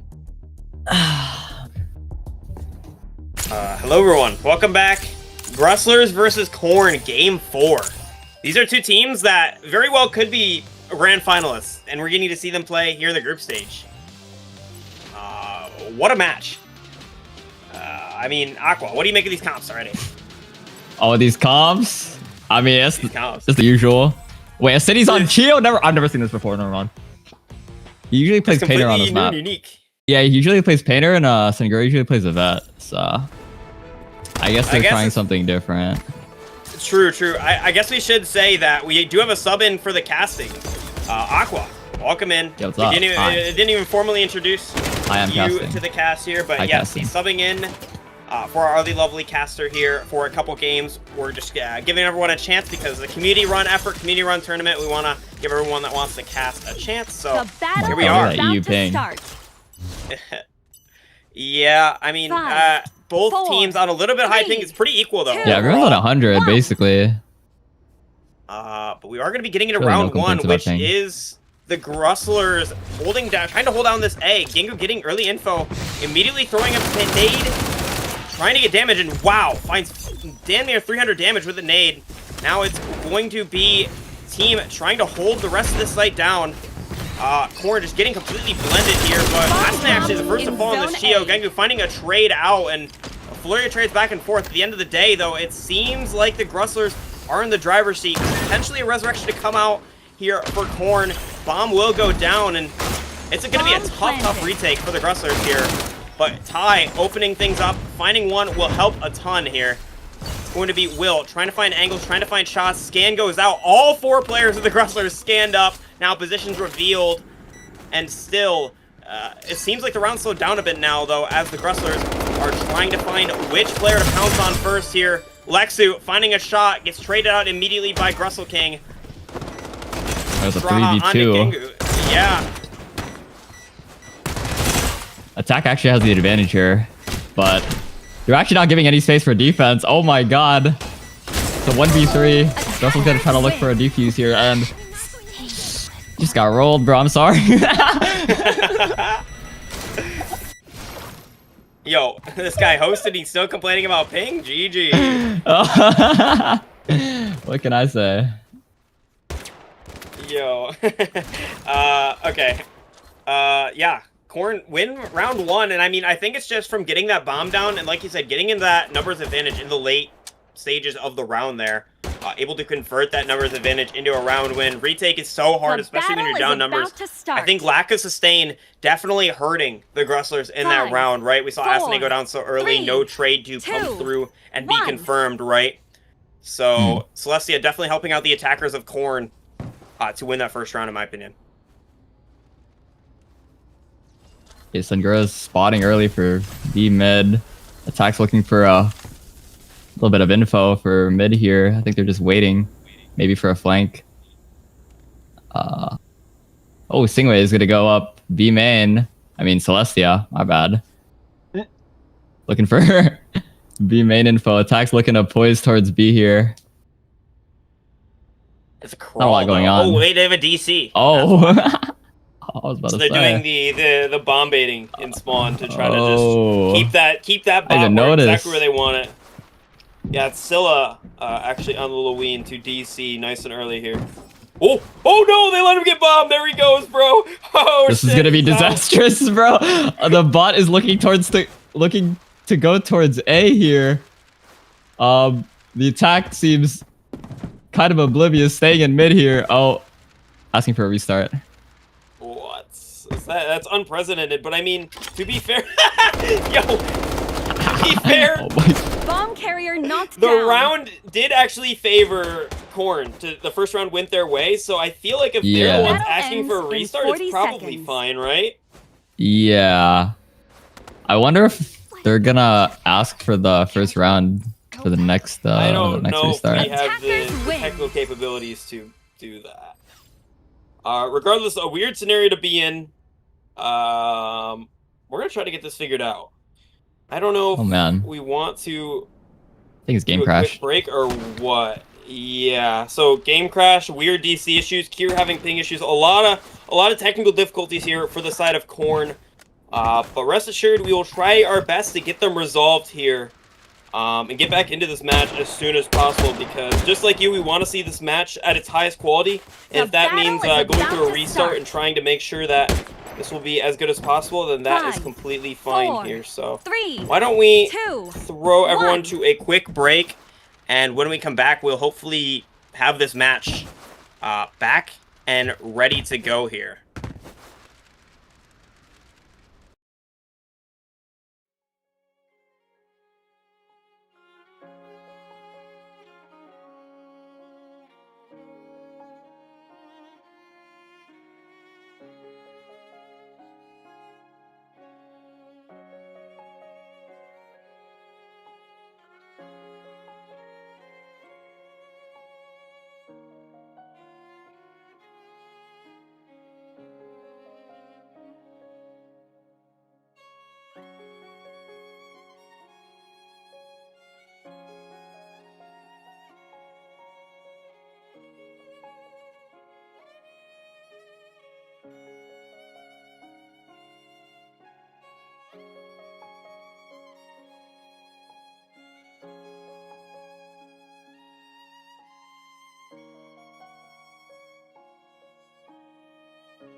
Okay, I believe we should be back. We're sorry about the delay, guys, but we're finally getting back into things. Grustlers versus Corn, clean slate here.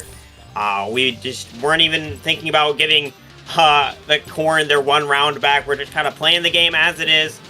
Scylla was finally able to get back into the game, and now here we are. Same comps locked in, it looks like, and we're going to be getting right back into round 1.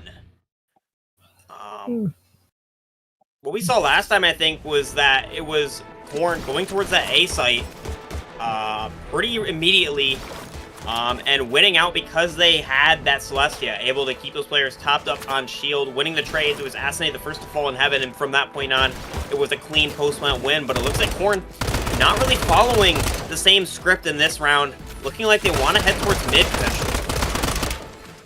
The battle is Yeah, you can see in the chat that these guys are extremely excited to start playing the game. 5, Uh-oh. But Kier's just pointing out the ping, and he's already saying GG. Will's lurking on A with a mid start for attack. What do you think about that?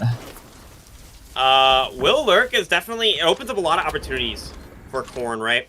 They're able to pivot to A at any time. Also, if the Grustlers get a little adventurous and decide to go for an A flank, Will's going to be there to catch it out. He's a player that you can count on to hit a shot when it matters the most. But Gengu here, the forward position towards A, he's actually towards mid, so it's not really going to be giving Will an opportunity to find that shot. Will still respecting the fact that the Grustlers could be deep, though. You got to look at his position. Now he has help, so the scaling is going to start towards A. Potentially an A split on the cards here for the Grustlers. Wait, attack is starting to commit. Yeah, they are. Indeed. Asinate forced to give up, not making the same mistakes he did in the last game, the last run of this game anyway. Here going to immediately be in a lot of trouble, taking a lot of damage, and will fall. Asinate, the first one to find a pick in this matchup here, immediately gets traded by Will here. This heaven position so good for just finding shots, finding kills. Astrahan now in a lot of trouble. Gengu will find the kill, and a slow but eventual collapse here for the Grustlers. Scylla finds one. Trades attempted, but not really found here. It's actually, once again, the Grustlers in a little bit of trouble here. It's going to be Corn just trying to hold on to this numbers advantage, but not going to really be on the cards here. Will finds another for his trouble. I believe that it's the second in the round, but at the end of the day, it's just going to be Lexu to do it all. He has an opportunity, though, and he does find it, so... Corn, yeah, they're able to convert a seemingly unwinnable round into their favor. I feel like the round just simply came from like the heroics of Will. He hit 2 insane shots that just didn't look like it was going to happen, but he somehow made it happen. And it was a really fast retake from defense, but somehow attack was able to hold on because time was on the side. Positions from the Grustlers in that retake, right? It was, they left Tengu actually towards that link portion of the map, even though a lot of players had already pushed out Heaven, a lot of players had already pushed out towards link. The Grustlers, known for their coordination and like well-structured retakes, we already see that into play here, but Will, too damn good with the snipes, immediately bringing things back in favor for his team, and it's Corn taking home that first round win. Tax just looking to full send into A main here. Just no poking and prodding mid this time. Just a fast tempo change. And they seem to get caught off guard by it. A city getting picked first. And now they're looking to maybe go back and just play the main bomb and just play off completely. Yeah, post plant definitely on the cards here for Corn. This is a strategy, tried and true classic in Strinova. Always works if you play it properly. Gengu trying to force the issue here, but not really going to find much damage. Smoke Knife comes out. 3 players scan towards Jenny. A tough situation to be in for the Grustlers. It is a 5v5. They were able to find the res onto Asane there, but at the end of the day, it's going to be all into Will once again, the hero of the first round. Yeah, he's got to do so much. A couple shots to be found. Another one onto Ty here. Segura gets a trade. He gets 2 for the trade, but the shots still are landing here for Will, and he just keeps hitting. He does not miss. 4 for Will to secure Corn their second round. He's looking like LeBron out here, bro. Did you see how many headshots he hit? Holy. He's actually farming them. So, yeah, the main post plant seemed to work out a lot because their sniper is hitting a bunch of shots, and typically it's a double-edged sword to hit like to just completely give up sight for main because you just get pinched from everywhere because you have no space to work with. But They somehow made it work because on the entry, on the retake, the sniper was able to get one and just slow down the retake. 5, 4, 3. Yeah, I'm a little bit curious why 1. it seems like the Grustlers didn't really decide to go through vent. Maybe Corn had a couple players posted up towards that portion of A main, stopping that retake attempt from coming through. But I feel like that's maybe what needed to happen to push that sniper. But wow, another Will immediately heroic opening shot. up this Oh my. round. Yeah, he keeps being the win con here for Corn. Bomb immediately going down. Ice Bomb coming out, but planted. no plant stop available here for the Grustlers. Now they're once again going to be in a numbers down situation, trying to play the retake, and it's another situation where the Corn is just completely backing up, playing this Meredith pit this time though. Scan comes out as well. Gengu scanned up. Players all from the Grustlers scanned up. Asane in a lot of trouble, and Pete probably going to be the first to fall here. Let's go down. Zilla takes one of his own, and it's just going to a complete collapse here from Corn. And they're taking their third, and this game is not going the way we thought, Aqua. Yeah, this game is going by really fast. It's already 3-0, and that round was extremely clean by Corn. They got a first pick by Economy and confirmed it immediately, planted the bomb, and then just Meredith ult Economy scan post planted. I mean, what can you do? Like, you have no ults on the other team, basically, and the retake is rough on a 4v5 Meredith ult.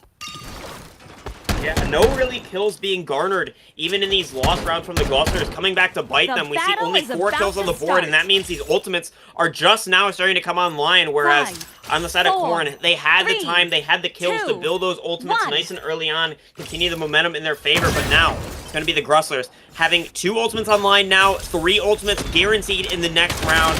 It's going to start to be an uphill battle here for Corn as they play into this 4th round. Yeah, they're playing into Yugiri and Chio ult, which is quite a combo to deal with. Chio ult can easily confirm a kill if someone gets downed, and Yugiri ult can potentially stop a push, but they have a now Loween lurk on A. They have been completely bamboozled. The site is free. They're going to play completely off again. Attack coming from mid. The destiny of this world. Do they know? They're already all on site. Loween is alone. This shot shall seal your fate. This ult from Asanelos potentially could be huge. On to Kier, it's going to find the kill, and that opens things up for the Grustlers. Defuse not quite stuck. Venom Forma not quite good enough to force these players off the line, but it's going to be Grustle King and Ty straight into main, finally stopping Corn's random tear right in its tracks, but it's all going to be on Astra and Lexu into heaven. They do a lot of damage, get him off that defuse. Time is still ticking.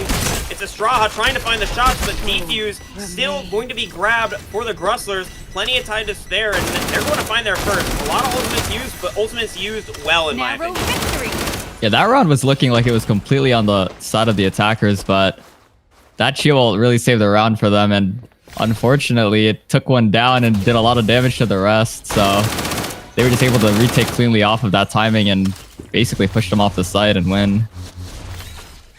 Honestly, a little bit disjointed in my opinion from Corn as well. We saw like the last 2 players from Corn, Lexu and Estraha towards heaven there, and they had 2 players die main, and then we saw Kier actually die in mid, so a really weird kind of 3-pronged post plant, and that's not how Corn has been winning these last 3 rounds. They've been winning them by playing Deathball, 5, playing together, and 4, playing that post plant for main 3, all 5. So 2, definitely a few 1. question marks from me surrounding how they play that post plant, but it does lead to Grustlers getting there first. And in the name of a close game, I got to be rooting for the Grustlers here to tie things up at 3 apiece. They seem to be taking those words to heart because they're 5-man deathballing down B main, just trying to plant the bomb as fast as possible. Bomb planted. And the bomb goes down. This is actually looking... Oh, fast retake from defense actually, but it's looking like they're going to be able to hold on. But with the Flavia ult coming out and the defenders flooding, the attackers are very hurt, and oh, it goes 1 for 1. 1 for 1 indeed. Here trying to equalize things for his team's favor, but Corn still down a lot of numbers after the dust settles here. A 2v3 for Corn to find, and now it's just Will, the hero of Corn so far, finds the opening shot at Asane. Does find a kill, but he's got so much more to do. Mighty Meow Blast blocking the way. It's going to be more than the Mighty Meow Blast, so the player behind it is here, and Ty cleans things up. Grustlers get their second Defenders round. win. Guy's move is just too clean there. Just hugging the wall, baiting the shots, and forcing him to peek the Meow ult. Like, it's kind of unwinnable there for him, but you know, he did what he could, and he got one somehow, which is 1 more point towards his next ultimate. Yeah, that Showtime, he's been kind of cycling that. I believe he's either on his second or third ult now. 5 rounds into the game, he could have a 3 ult half, which would be actually insane for Will. He's been completely farming the sole win con for Corn, in my opinion, in these 3 rounds that they have won. But now that he's been kind of shut down a little bit, it seems like the Grustlers are finally finding their footing in this matchup, and they're finally starting to gain stable ground, though. They've used up their ultimate pool. Just one ultimate, this Venom form on Grustle King, is left to use for them. Attack is going with the same game plan again.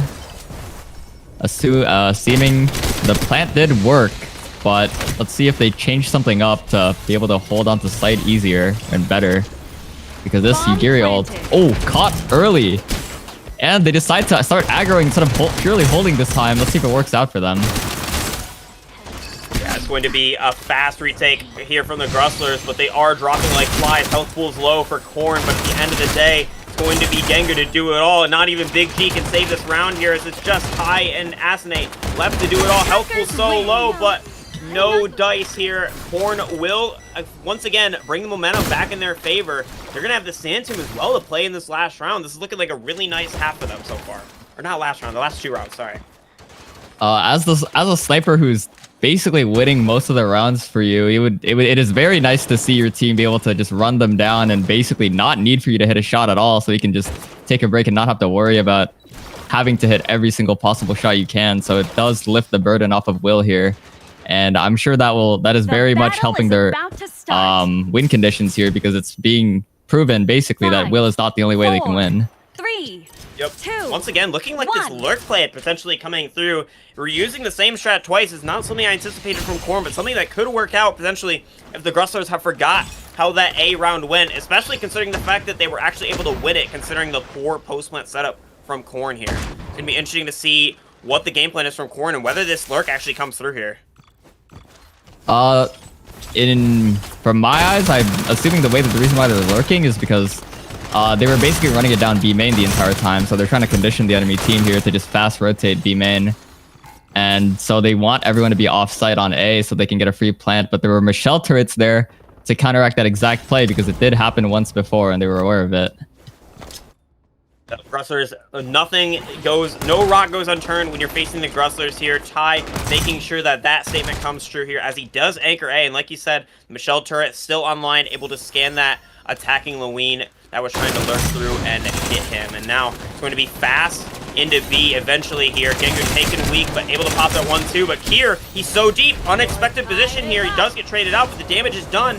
Big G is down. Now Meredith, Sand Tomb comes out online, and it's going to be such a tough retake here for the side of the Grustlers here. No bomb plant found yet, but Asane does go down, and a kill might be all they need from this ultimate to win the round. Health pool's now so low.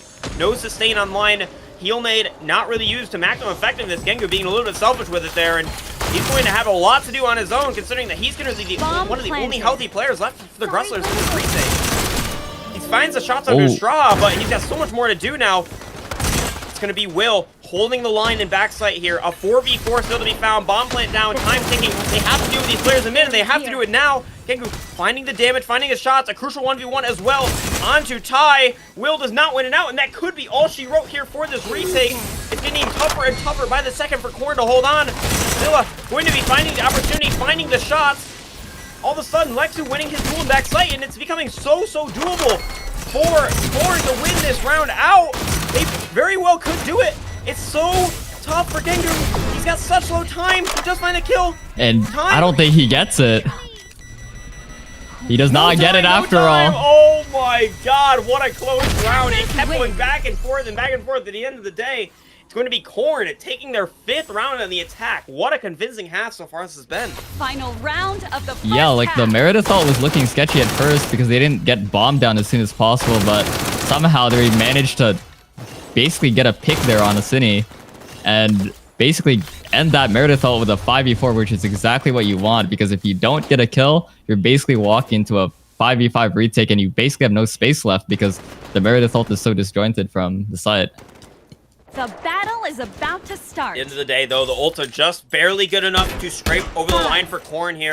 They have this showtime, the 3rd one of the half here for Will. He wasn't able to find many kills in the mess of things there, but still able to get it over the line with this ultimate. these ultimate points, and now it's going to be a fast A to close out the half here from Corn. Will the Grustlers be able to hold this down? It's looking like just Hi in a little bit of trouble here. Gets a nade, gets some damage. He's got Yugiri Snails, he's got utility to help here. The ice already out for the Grustlers. Few arrows as well, all the util, but the bomb is down and they're going to be playing this post play. They have Celestia, keep these players topped up. Heal nades as well. Retake is coming in thick and fast here, but Scans should at the very least stall out for a couple seconds here. Ice Wall used for the side of the Grustlers. They're taking the space, they're taking it fast. The vent play trying to be realized here. Scylla in a little bit of trouble. Under the snail, under the pressure, and Will not really finding the shots like he was earlier in the half. The Bear doing a good job at blocking these bullets, and the Grustlers continue to stick this bomb. Time ticking so low, but Kazura forced it off by Lexum eventually. Grustlers, though, looking like they're in the driver's seat with this one. Kier falls, and the last player, Astraha, not going to be able to do anything. The Grustlers handling this post-plant setup much better than they did the first time around. Yeah, I think that Bear single-handedly just saved them the round. There would be no other way, essentially, to block the sniper aside from maybe a bubble shield, which, actually, that reminds me, I'm kind of surprised they haven't been taking more of, knowing that they're going to try to force a post plant every time, because that has been their playstyle this entire game so far. And, yeah, I don't know what else to say, but that was a well-played retake from defense. 100%. Grustlers doing a very good job at bringing things back into contention. They're not letting this half really get away from them, right? 3 is still a very acceptable half on the defense, especially 404, which some people consider to be an attacker-sided map, right?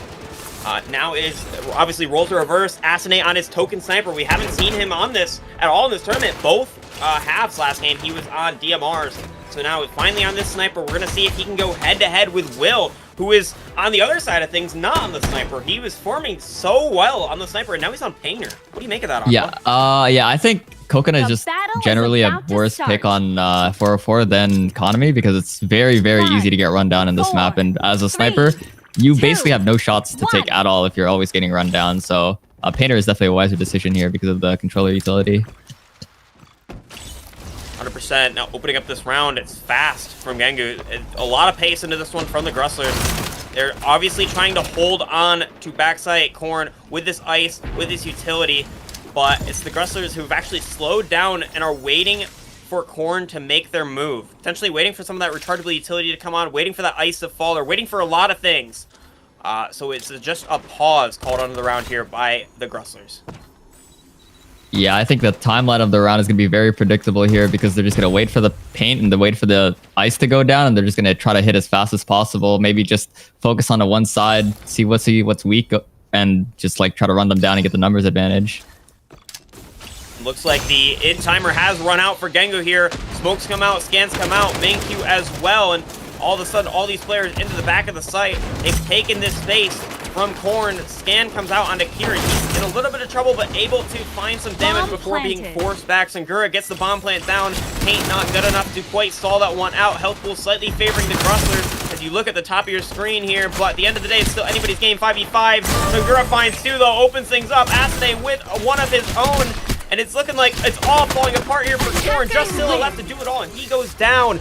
Grustlers, a safe pair of hands here for this attacking half. They're getting they're one round away from equalizing things at 5-5. Yeah, it was a attempted fast retake from defense, as what Grustlers was doing as well, but they were able to get fended off by the attacking team here because of the pure amount of damage that Sungura was able to do. And he was able to actually get 2 picks that round, and the City also got 1 in addition. It was a very quick 3K for both of them. The battle is about to start. Those health pools so low, it's just a matter of cleaning up the kills, and Sangura does that excellently. Asane finding his mark as well. 2, like we said, one of the best snipers in the game, so you cannot disrespect this player. And it's looking like a 5-man hit on the A here. Let's see if there's any signs of slowing down. They seem to not have any signs of slowing down. They want to really condition them here. And an early pick on the Michelle here. Let's see if they can get the finish, and they do. They're opting to not plant the bomb. I think they're just trying to run down their spawn, keep the numbers advantage up, and try to get their entire team killed, basically. Yeah, a little bit of flipping of position. Yeah, a little bit of flipping of positions here from Corn. All 4 players retaking towards that link portion of the map, but looking like the Grustlers have made the call to actually send it towards spawn, which is the correct play. It's a completely open lane here. for them. All 4 players, or sorry, 3 of the 4 players from Corn are weak as well. The Wrestlers have done such a good job not only maintaining this numbers advantage, but also the health advantage, as just a body shot's going to be enough to do in Scylla here. Lexu on the flank. Flank not really going to be able to come to fruition here, as his position's been noted, and now it's still Corn just in so much trouble. Lexu trying to find a flank to be made, but getting completely run down by Grussel King, and it should be pretty much over here from this point. Wrestlers just simple cleanup of the last 3 players remaining in spawn. Scylla to fall, Will to fall, and Kier the last one as well. Grusslers equalize things at 5 apiece. Yeah, not much to say about that round besides that the sniper gets a free pick and attack just keeps going forward. They just don't stop because they know they have the numbers advantage. They know they have their smokes. They know they have their scans. And what can the defense do when they are hit by all of that utility? They just have to give up the space, and attack just takes it all up and just gets the free plant on B and kills the rest of them. Yeah, I want to ask you, what do you make of the sort of rotations made by Corn in the 4v5? Obviously, they have to make a play, but they chose to retake the site from Link. Do you think that was a mistake? Do you think they should have fought Heaven heavier? In a 4v5, it's kind of hard to like win the round outside of a hero play in general, but I would say you would probably have to just gamble one side because you don't have numbers to really spread out, because you're probably gonna be on a negative trade like no matter where you go, so you just have to have everyone in deathball it. Agreed. This round, though, they're not waiting for us to finish talking before they get into the action here. Xinghui immediately finding the kill on Lexu, and the round's been opened up once again for the Grusslers. It looking like the Grusslers are just too damn good on their attack. Asane has always been finding value on this sniper, and he's showing that he's here to stay on this sniper. He may be playing a little bit more DMR, but his sniper is still good as he finds another one onto Will, and he's just keep finding opportunities, keep finding picks, and here's going to be the next to fall. Scylla does equalize things a little bit towards Heaven. Finds another. Wait a minute, all of a sudden, Horn's looking like they might be back in this round. It's going to be Asane to try to find the duels, try to find the picks. The collapse has come in, and it looks like Horn is falling through the pressure here as it's just Scylla. He's gotten 3, but 3 is all he gets in this round. The Grusslers have now taken the lead for the first time in this match. Yeah, Scylla was just killing everyone, but it seemed to be too late for them because their HP was already too low and 2 people were already dead. Scylla had to get 1 more, and even then it would have been sketchy to win the round, and the low HP just didn't help them because the Grusslers were able to just finish them off basically with a scythe swing at the end. Just a little bit of BM. I gotta ask you what you think of the fact that Will is on Painter and he hasn't gotten a single kill or really much damage for the entirety of this half. Do you feel like Corn would be seeing a little bit more success if Will was back on that sniper, able to contest Asane directly? Maybe actually, because City seems to be getting like he's just like no contest at all, and he's being able to just get free angles for pretty much like no effort, and no one is able to really challenge him. He's getting a lot of value purely because of that. So maybe if he was on a sniper, I guess maybe a City would be challenged more, but it's not looking. Like, look at the look at the positions he's able to take. He's just able to jump around, find free shots wherever he wants. Double ultimate to come out from the defensive side here. Geo ultimate actually very impactful, able to immediately finish Xinghui. That sand pit does drop, but at the end of the day, Grussel is still coming out with the advantage. Will in a lot of trouble here, trying to wall flutter, knowing that he just has to hide in the wall and wait for help, but help never comes. It's just here, and Asane, a safe pair of hands to finish that round off. Grusslers, they are running away with this match. They have not lost a single attack round yet. Yeah, like you said before, I think the key to this attack winning round is pretty much Asane here, because like I said earlier, there's no contest on whoever is peeking him, and the sniper is going unmarked. I think what they would have to do in substitute of a sniper here would be to mark him with Flavia, but the Grusslers are just pushing way too far in for this timing to even be possible. About to start.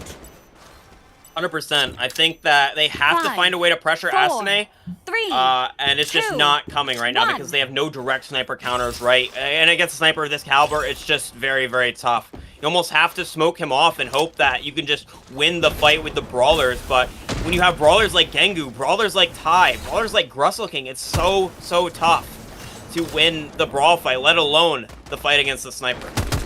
The destiny of this world is to be The buried key, oh, here. the key here would probably be to play around the controller util as much as possible. So we'll see if they start trying to do something like that, maybe. But for now, the attackers are trying to just take control of B mid here.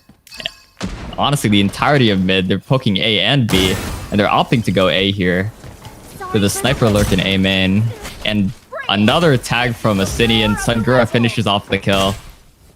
And it's just Oh my looking clinical. God. It is looking just too damn clean from the Grustlers. Asane just can't miss a shot right now, and he has so much confidence knowing that he has a scene to back him up, just completely running it down. You don't even need Gengu to frag when you have a sniper like Asane uncontested, and the Grustlers moved a match point with that round. The Grustlers are kind of mirroring what was happening on the other side with pretty much with Korn, because Will was also uncontested when he was playing sniper, so he got as many free shots as Asini's having right now, so that explains why so far the game is so attacker-sided, because the snipers are able to go around unmarked and basically just have the time of their life. The battle Yeah, is about 100%. to start. Asane has just been uncontested, and Will was uncontested, like you said, so I think it's just about 4, which side is able to 3, cope 2, against a sniper that's 1. uncontested a little better, and it looks like even though the Grustlers only got 3 rounds, 3 might have been enough considering how this half is looking from Korn.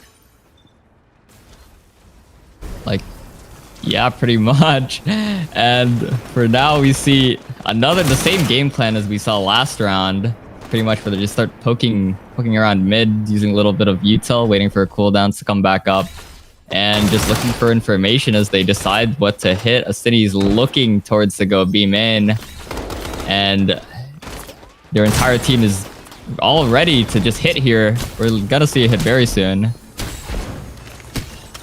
Maybe not.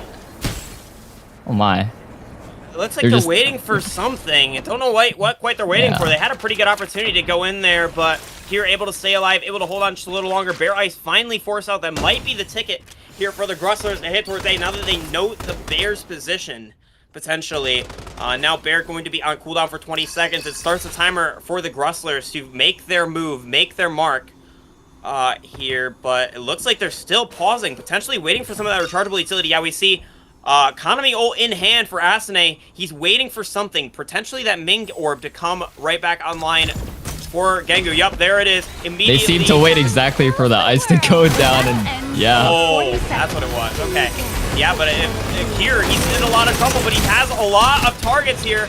Aim lab practice for Kier, but not able to find much. Lexu, a little bit of help in the back line here. Now it's all these players in the blender from the Grustlers. Wow, it's a complete trap run by Korn here. And Grustlers dropping like flies. Just Asane left in 1v5. He's good, but is he this good? Wow, finds 2, but that's going to be all he finds. And Korn are stabilizing, slowly but surely. They had to invest Painter ult. I'm not sure what else. They also had to invest Flavia ult. So that's 2 really good ults that defense had to use here. 2 more rounds, 3 ults. They have to distribute their ults very wisely here, or else they're not gonna really have enough firepower to win these next 2 rounds. Especially since there's a Meredith ult coming into this round. Yeah, Meredith ult going to be very impactful from Sangura. He's always good about using these in the moments where they matter the most, and now might be that time as 3 ultimates on line for Korn. If they can get through this round without those ultimates being used, they just single-handedly win this best of 1, right? Sky Shatter going to be a huge ultimate. Was able to find a pick from Scylla last time. We're gonna have to see if that still comes to fruition as Bullet Shield comes out, blocking some of this initial defending shots from coming through. Asane trying to find a shot, doesn't see the Bear in stealth there. Looking for an opportunity, looking for a shot, but the rotate's been called here from the Grustlers. Yeah, looking towards to go A into a Michelle turret, 2 Michelle turrets, and a possible Michelle ult. They're just looking to stabilize because B seemed to be unhittable, and Bear is back up. Minkyu just used. Going back B main. They might just hit here because, honestly, defense looks like they're not really entirely sure where they could possibly be. Now, they seem to have caught on because they've spotted 1. And the rotates are coming in fast, and a city is a bit committed here to back up now, and Gengu is really pushed up. Oh, never mind, he's going back. But a city might get caught out here.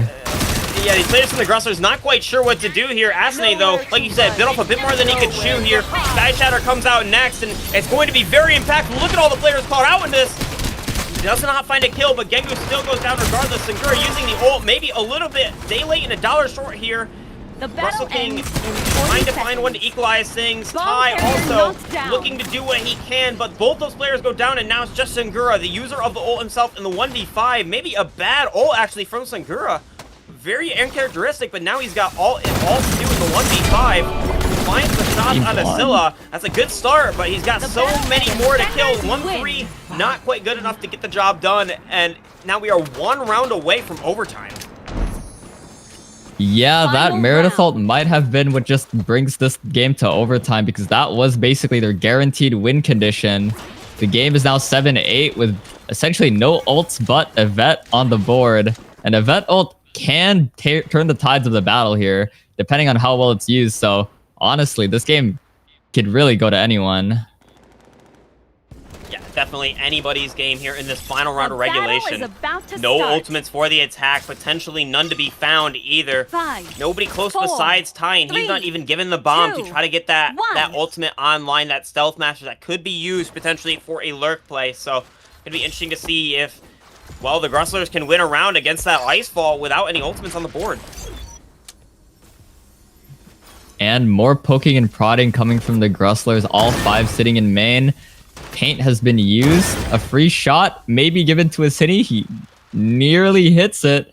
And they start going back to mid to look for more opportunities. They're not really finding much right now.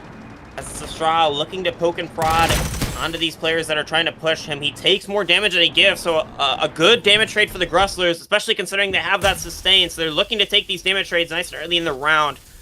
Grustlers is looking a little bit unsure of themselves in the final round of regulation, knowing that they have to bait out this controller utility if they want to win this round. But Asane in a good position to potentially find a shot, but Oh, it is looking like a hit towards A, and I think defense completely has the read here. Defense is all stacked, all 5 is stacked on site, and all 5 of attack is also here. Oh, but what? they have been misled. They're going back. They had the perfect read, but they second guessed themselves. And now, honestly, if attack hits now, it might honestly just be a free round for them because of how weak the site is looking. The battle ends I mean, in 3 40 here seconds. still. Painter as well with that 1-2 online. The call's been made. The hit will come out here. Asane gonna have to find a shot, scan into heaven, but Ice going to, at the very least, stall the complete push in. But wow, what a shot in into Scylla, zone opening A. things up. Astraha finds a trade down to Xinghui, so it's still 4v4. Anybody's game here. Here in a precarious position here towards the Jenny portion of the map. Gengu and Grustle King, the dynamic duo, trying to fight him off. It's going to be a crucial 1v1. Gengu versus Kier, but Grustle King is here to support, and now Lexi falls. It's just Astraha to do it all. Note that in bomb 1v4. isn't planted. Oh, wait! Oh, bomb my is going God. down. Oh my God. Wait! Bomb Stop it! planted. Oh no, he didn't even try. That should be all she wrote, honestly. It's just, Yeah, Astraha's good, but he's 4v1. not this good, man. Never die. Grustlers will be I'm not going to make winning it. this game versus Korn. I wanted to say champions, but that just didn't make sense. It didn't fit. So, yep, Grustlers will be taking our Swiss stage round 4 matchup versus Extremely Korn. They close will game. be now, I believe, the only undefeated team in our Swiss stage, and they will be probably the first team guaranteed to make playoffs from our Swiss stage here in Strinova Saturdays. Yeah, an extremely game. close game. 7-9.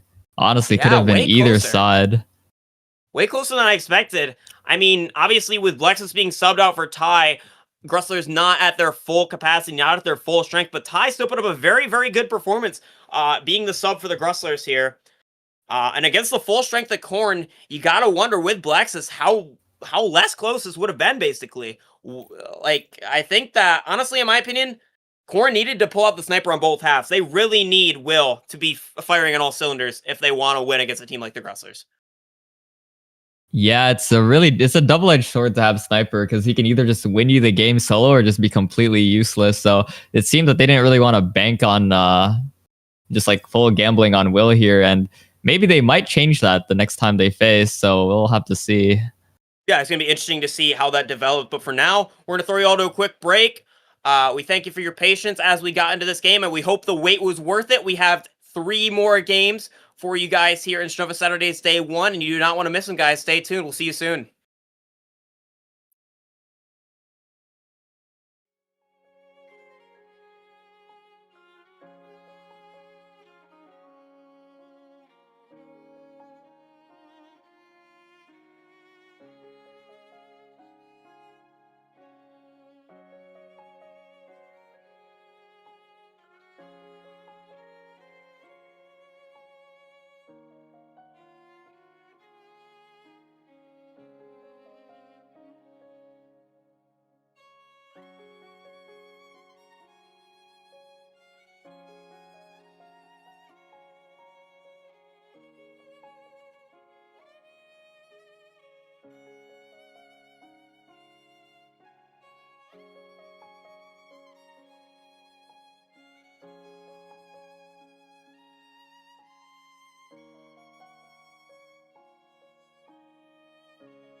Make sure you stream whenever you can.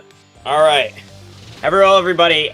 Welcome back to Strinova Saturdays. We've got another banger game. This time, we're casting one new team and one team that we haven't seen in a while. We haven't checked up on, at the very least, in quite a few games. We got Ty the Snake versus T1, and these are players that we hold near and dear to our hearts, as we know a lot of them quite personally. What do you make of these comps? What do you make of these teams, Aqua? I just tabbed in. Looks like it's about this thing you would expect. Kawhi on Leona, Emiya on Galatea, Kiris on Galatea, and everyone else is filling. No Michelle on defense. I think a lot of people have opted that Michelle is not really that great on this map. This is probably one of her worst maps in the game so far. And honestly, I think they're going to be able to do a lot with the comps that they've picked for both sides, honestly, because of the Galatea. 2, But 1. no sniper games. Honestly, something you don't see very often, especially considering the fact that there's so many sniper players at the top level in this game. But yeah, it'll be interesting to see as they get into A here. Yeah, they don't really have a definitive sniper player for either side, so this is going to be very interesting. It's looking like an A hit to come through here for T1. They're trying to force the issue here, but these Leona blocks are going to prove so tough. He talked about Kawhi on Leona here. He's definitely very good at what he does, but immediately force off these blocks. Uncharacteristic slip up here from Kawhi. He's going to have to try to climb his way back up the mountain here, and he does successfully do so, replacing the blocks that got broken, and it's now a stall to be caught on the round for T1. Yeah, like you said, Kawhi on Leona and forcing them off. Usually the play here is to just 5-man start shooting the blocks down, but T1 seems to be opting to do something else, probably waiting for the wall, maybe run down Heaven. Oh, they seem to run down site instead with a main Q, and they get their first pick. It's going to be a quick fight onto the remaining players here from Ty the Snake. Kawhi now on these blocks, doing what he can. 9 trying to take the duel. He does get one onto Emiya, a potentially crucial pick to decide the fate of the round here. May doing so much. He gets good tech down, but now it's a 2v1 here for Ty the Snake. All of a sudden, they've turned the tables on this round now. He'll need to come out. Rez to potentially come out as well. KO Gen on the floor, calling away. It's a 2v1. Faker doing what he can. Kawhi, though, a safe pair of hands to win the 1v1, and Ty the Snake win the first round on defense. It was looking extremely sketch there, even if it was a 2v1. Faker had a timing to fight both of them as soon as possible because they were both one-shot, but they were able to regenerate because of all the bodies and the armor packs. And Kawhi was able to secure the round off of that HP difference that May was able to basically whittle down their Lewin, and Kawhi was able to finish it off as a 2v1 is meant to be played. The battle is about to start. Yeah, it was very nicely handled from Ty the Snake. 5, at the end of the day here, 3, this setup 2, a little bit different from Kawhi, 1. not having as many blocks towards A, and maybe you're going to be regretting that decision as the A hit, once again, coming through from T1. 2 players stacked onto B, 3 stacked onto A. The Flavia and Gala are opting to rotate from spawn instead of flanking. The attack is basically taking this timing unknowingly and having sight against 3 defenders. They're gonna be pinched by the defenders here, and I'm not sure if they're aware because the rotate was actually quite slow. 9 is able to get one, trying to run away with Flavia Q. Chio, another pick, and defense is just sweeping the entire attack. It should just be simple cleanup work here. The last player, good tech. He gets one onto May, but at the end of the day, a 1v5 is not easily won. And I think Good Tech's going to learn that the hard way here. He's just running away, potentially even trying to save as we get into the later stages of the round. Still a minute on the clock. He's got plenty of time to work with. If he wants to try a win nade play, I don't know what kind of tools he has at his disposal here. No nades, no utility available. Just going to have to play the map, play the TPs potentially. Try to find shots onto Kawhi here. Not really landing for him, and he does fall. Another ultra for Kawhi. He's going to be 5 out of 7 after this half. Or after this round. Yeah, an early Leona ult is going to be very good for defense here because that's just going to be another free round if they play it right. And Flavia ult and Chio ult coming up soon as well. The Reichi was alone last round, but he did have a silver lining because he was able to farm some damage for that A3.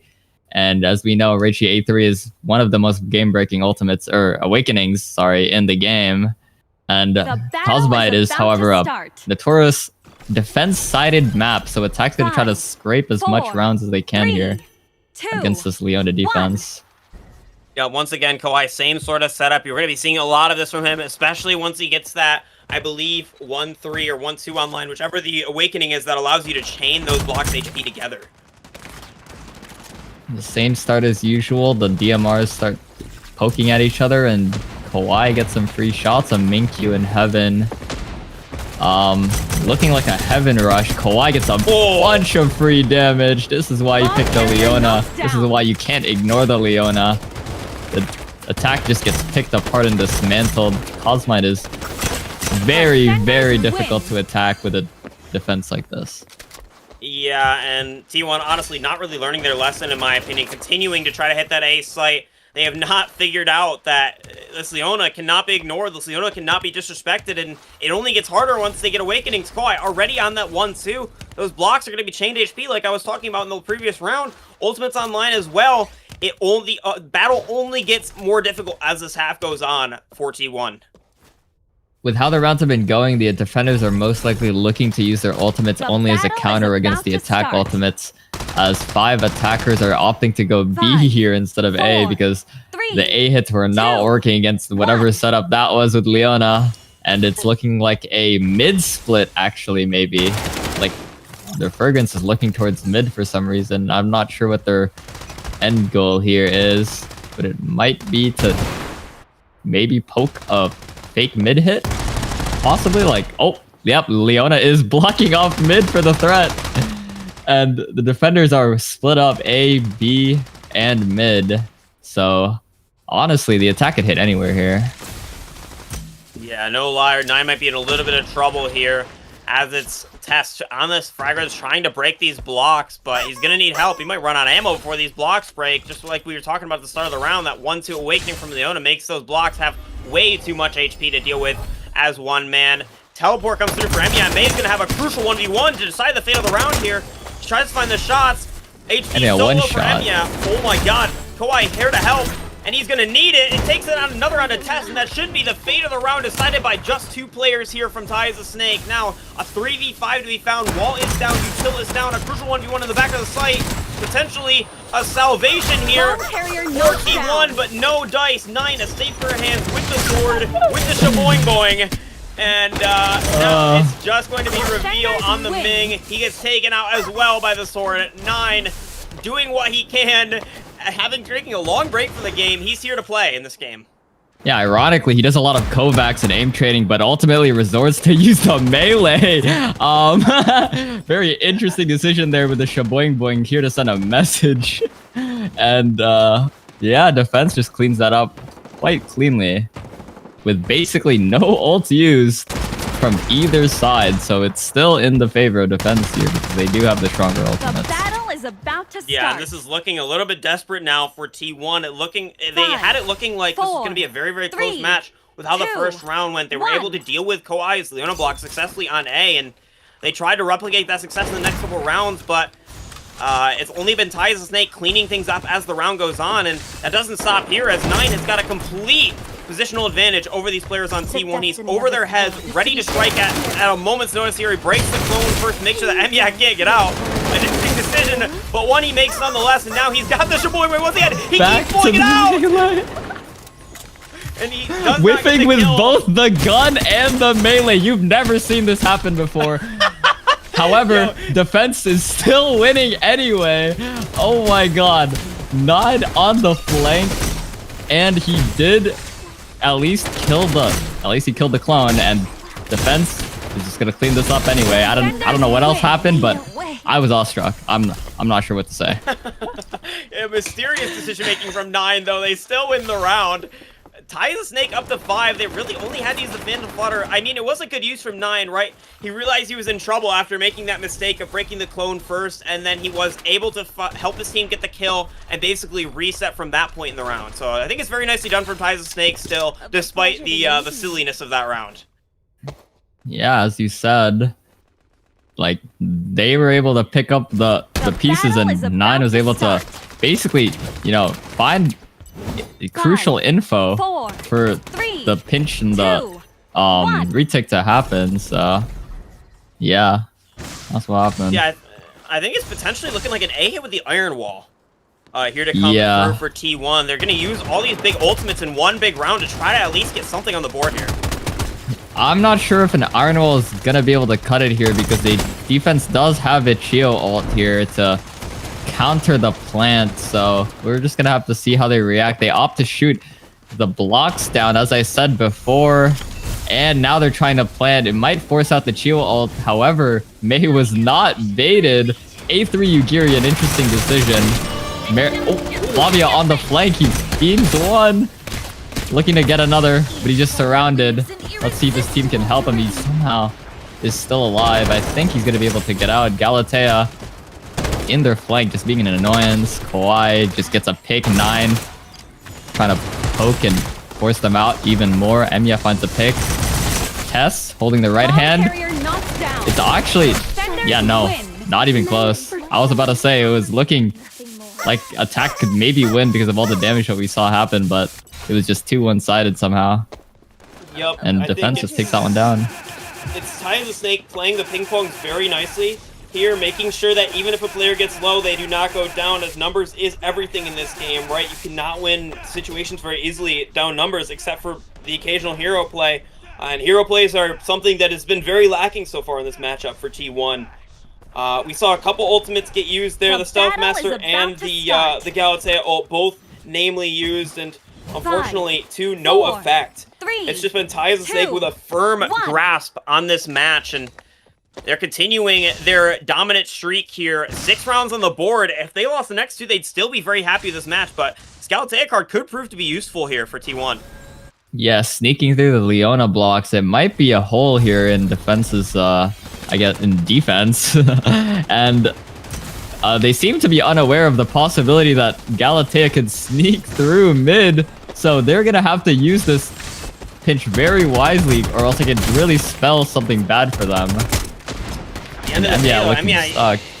He's got to win the 1v1 versus Mei to win this round. He doesn't get it down, and Chimera comes out, forcing these players away, and it's just a blender here. For Ty is a Snake, and they are on the giving end of this. Tess now use the Euphoric Aroma here to try to keep these players on his team topped up, and at the end of the day, it's just a blender, and 9 is just in with the sword, Mei as well, and they're just chopping these remaining players up.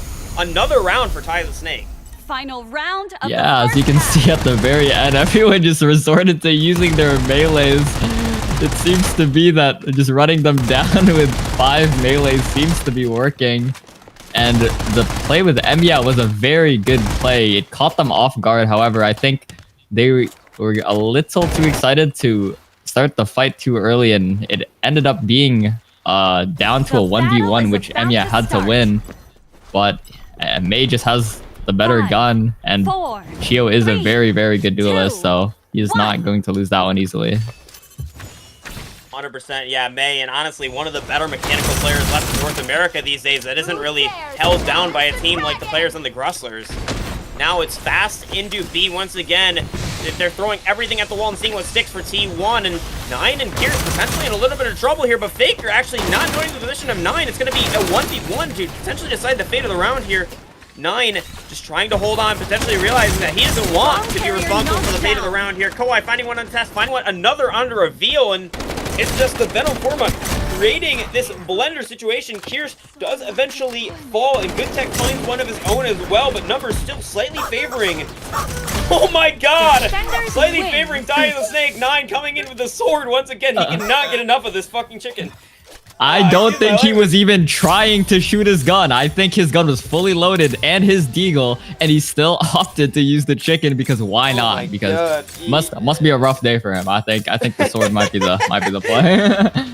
And as we can see, like 5 Bimos on attack. What do you think about that? I don't quite think they're locking that one in. Maybe realizing that they are definitely in the driver's seat in this matchup. But I gotta say that even in Supernova, which is the high-low environment that's been created for some of the top-level players in this game, like a Pro City type deal, Kawhi's Leona is very highly regarded and very hard to counter. even against a team that is Final mechanically round. better, it still could just be so one-sided. So I think that Ty the Snake, they still have to lock in. They could struggle quite a bit on the attack, and even though it was such a dominant defense, I think that was mostly in part to the defensive composition here from Ty the Snake. Yeah, they're opting to use a double controller, no sustain, double DMR comp. And honestly, double DMR and Cosmine is very hard to counter with economy scan behind the Raichu wall. But I'm not sure I agree with the Meredith pick. I think they want to open up the mid space here, but a sustain is still very important in this game, especially on this map where there's very poke-heavy fights. So we're just gonna have to see what this double controller comp is gonna do for them. Scans early on. Lewin knife, economy passive used as well. Reveal forced to take a little bit of shots and back off. Faker in heaven though on this Audrey. He's going to be a crucial piece of the puzzle here for holding down this A space. And like you said, no sustain on the attack. They're going to be forced to respect all this utility. Respect the snails, respect the paint, respect the Audrey even. In heaven, and look at that, the rotate's been called. They realize they can't really do much here. Reveal's gonna get this info soon that it's not A, and the Tattletale as well. This is a very nice Tattletale, a commonly used one that gets early info towards this B portion of the map. The rotates are already coming through, and it's looking like an all-out brawl towards this B bomb site. Yup, attack is hitting into a weak site with only 2 defenders, so if they catch on quickly, they're gonna be able to isolate these defenders and start with a man advantage. And Tess somehow finds 9. He must think he's playing Ming or something because he is in. And Tess trying to find another one, but he gets run down by the attacking side. Reichi is sitting in a rat spot. Knifes the Flavia. There's just so much knifing going around, but defense is still winning. 2 DMRs left, still winnable. Good tech runs it down against KO and finds the kill here. Kawhi is just gonna have to look for some exit frags, play for some eco. Opts to use the scythe again. What is wrong with these people? Throw through the scan just to pull out the sword.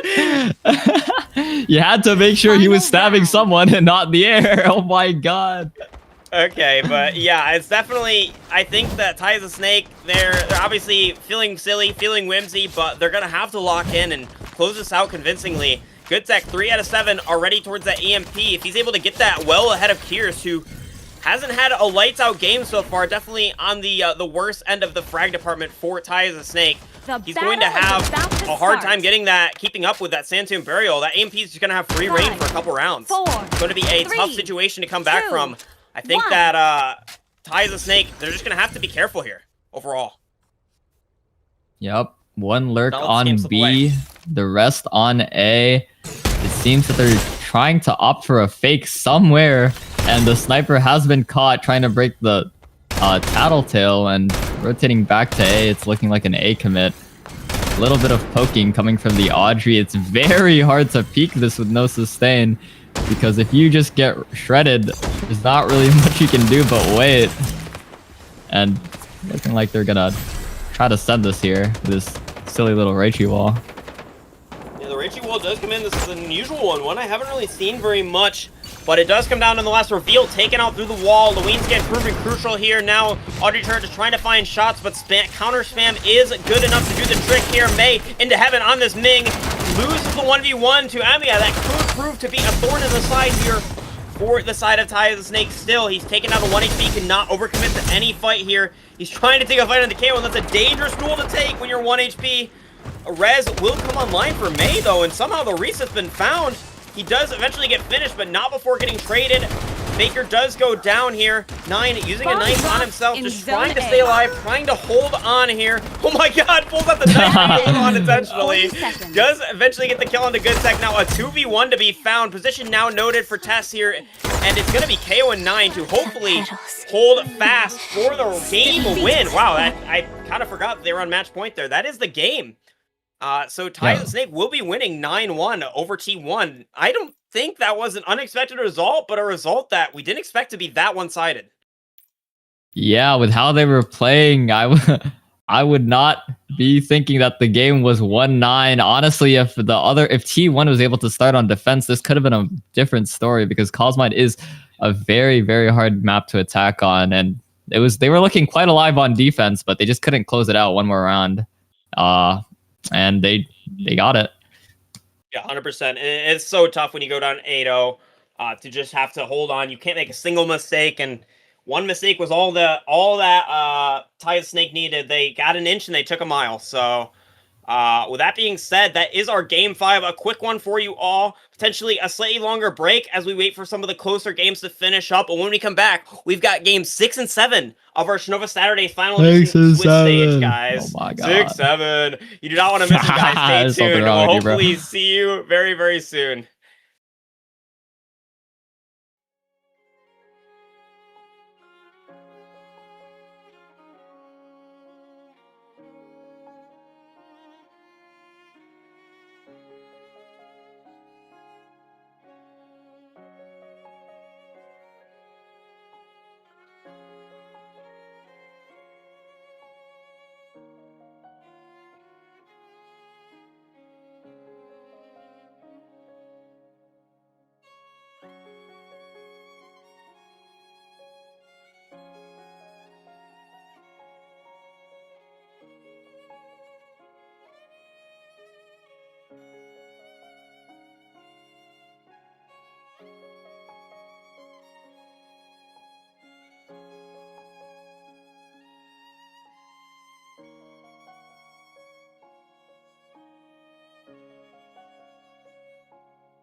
Hello, guys. Welcome back. Sorry for once again the extended delay, but we just have to wait for all these games to finish up before we can get to the next round. That being said, we've got 2 more rounds of Strinova Saturdays to be played today in our group stage. And we are going to get into this match between Lucky Star, who we saw a little bit earlier. I believe Take the Loss versus Corn, I believe it was. It was a long time ago. It's kind of hard to remember as these games kind of blur together after you watch so many. But they are up against, in this match, Limit Test, which is a team we have not seen before, but it looks to be a high elo EU team. On the come up, actually 4-1 in this bracket stage. They're looking to secure their spot in the playoffs with this match win here. So while Lucky Star is fighting for survival, it's going to be a Limit Test looking to secure their position. Aqua, what do you make of these rosters? What do you make of these comps? Let's see. We have a standard comp with a controller and a Chio and a sniper on defense. And Attack is playing with Amara, which isn't honestly very... It's not very often you see Amara, Shadowfiend, opting to play for a more selfish character. With no sustain on Attack, that is going to be very rough for the Ming. I know people who are not very happy when they have to play no sustain on Attack. So we're just going to have to see how that plays out for them. The battle is about So to they're start. gonna, yeah. I was going to say they're going to have... plenty of opportunities with this Mara and Meredith to start an attack, but no Ling on Windy Town is very new here, so we'll see. Yep, it is a sniper head-to-head. Right, Zvonen B versus Tsubasa, and Tsubasa was just playing lights out in his last matchup that we got to witness, and I'm sure even in the other matches that we didn't get to see, he was playing lights out and continues to be an opportunity finder here for the side of Lucky Star, just finding shots, finding body shots left and right, whittling these players' health pools down. And Brawl to mid essentially decides the fate of the round. Fish and Moon here take the duel onto these 2 players. Just Cyron left, and he will go down. And that's the first round in favor of Lucky Star. Very convincing. Tsubasa just hitting nutty shots. Yeah, they're kind of just forced into mid there, and which allowed for the defense to pinch them into mid, which is a very bad position you don't want to be in, especially when there's a vet ice and there is no lurk watching your flank. And that basically seals the deal for the defense, and they win out that round pretty cleanly. Yeah, now Limit Test left reeling a little bit after that. They got a lot of work to do if they want to succeed in this half. Shadowfiend able to find a pick in that first round, but not much else beyond that. So they're going to have to rely on players like Zvonen on this economy to really be winning these duels. And when you're up against Tsubasa, that can feel impossible. The CN playstyle of just holding it down and trying to just flank them and fight them as much as possible. Let's see if they push the tempo even more. Attack tried to go into mid, got kind of pushed back. The Flavia having control in main, one already down. The Michelle just sending it down mid, backed up by the event. Oh, one more down. Defense is just kind of rolling them in these fights here, and the sniper can't really do anything, just sitting in main, stranded on an island. Just like try looking for a res, maybe find 1 or 2 picks for the eco. Yeah, definitely left reeling in this scenario. Able to grab the res on a Shadowfiend at the last second there, but Zvonen now got a lot to do, basically alone. 2v5 here seems pretty unwinnable here, especially considering just how well these players have been playing. Is going to find the kill on a plushie here. I mean, an immediate down, definitely going to help the finances, like you said, a little bit, but it should be Tsubasa cleaning things up. As I said that, wait a minute, Shadowfiend finding another, and all of a sudden this becomes kind of doable. Zvonen ultimately loses his one, and that should be the round, right? Yeah, if the sniper was able to hit one there, that round actually could have been salvageable, which would have been a very interesting thing to watch. But unfortunately, he missed and had to whip out the flamethrower, which is not really the most reliable gun when you have someone who can shoot back. Yeah, definitely not a gun you want to be in an extended 1v1 with, and we saw that firsthand in that round. Ultimately, it's once again the collapse coming through from Lucky Star, right? They're so good about just capitalizing on an opportunity created by Tsubasa. He once again opens the round with a nice body shot. His team right on his back to close things out there. And I mean, they just play their numbers advantage perfectly. It got a little dicey there once Shadowfiend started heating up on this Mara, potentially seeing him have great impact later in the half. But for now, it's Lucky Star up 2-0 in this half. 5, 4. Yeah, having no sustain is kind of biting them here, because they have to either full commit to the site, or when they reset, they're going to have to take a very long time. Anything that will tax them is going to tax them for basically the entire round. And like I said, that's a Chio-Q already taxing a teammate, taxing the Ming of all things. So we're just going to have to see the Ming fight with a HP deficit this early on in the round. And they're trying to go back to mid, and a trade going down in Garden. Bomb carrier 1 knocked for down. 1. Oh, Fleshy gets one more. Trying to run out Bomb into carrier B. knocked down. Defense is just cleaning it up. And yeah, attack can't really find an answer here. Yeah, once again, Limit Test just struggling to really pick up what Lucky Star is putting down here. Savonin once again to do it all. The last 5 in the last round, not able to find anything this time. Seemingly a similar story here. Plushy with the sword. More sword action for you guys that are sword fans out there. And he cleans that up with the scythe. It will be a 3rd round found for Lucky Star. This is very statistic for them so far. Yeah, but Windy Town is also a notoriously a defender-sided map, so we're just gonna have to see if attack can, like that Cosmite game, scrape up some rounds to hopefully build up some momentum so they can get started on defense and maybe bring the game back, because this is going to look like a defender-sided The half battle is for about to Lucky start. Star. Yeah, Lucky Star been doing very, very good 5, 4, at, you know, 3, just picking up the 2, pieces that are 1. left behind. And now it's once again into this mid portion of the map, this mid brawl once again happening. Shadow Fiend immediate Q onto Moon God on Mao there. Fish trying to help him out on the event. The Mara ult expended, but no value really found now as Shio arrows come out, trying to slow his push, but smoke down straight through to A. But look at the health pool. Shadow Fiend taken out immediately. Cryon really low here. He's going to try to take the duel onto Mo Yu Lee. I want to keep messing that one up, but Plushy trying to pick up the pieces, but he doesn't even need the Phantom Flutter. Phantom Flutter a little bit overkill in this round, as it's just a 5v1 once again, and it is just a massacre. Bonin Defenders win. still left to do it all, and taken out by Tsubasa this time as Arch Nemesis to seal up that 4th round. Yeah, trying to go from mid to A, they just get taxed by the Chio-Q and basically just put in a blender because of the event ice as well. They just got shot by every single defender on the team, and they came out 1 HP. Like I said before, playing this map without a sustain is very, very difficult, because even if you are able to recover from all of that damage, how long until battle defense is is going to about to push in and just start. pick everyone off when they're 1 HP? 5, Now, 4, 3. It's 2, gonna have to be 1. Limit Test. Finding an answer pretty quick.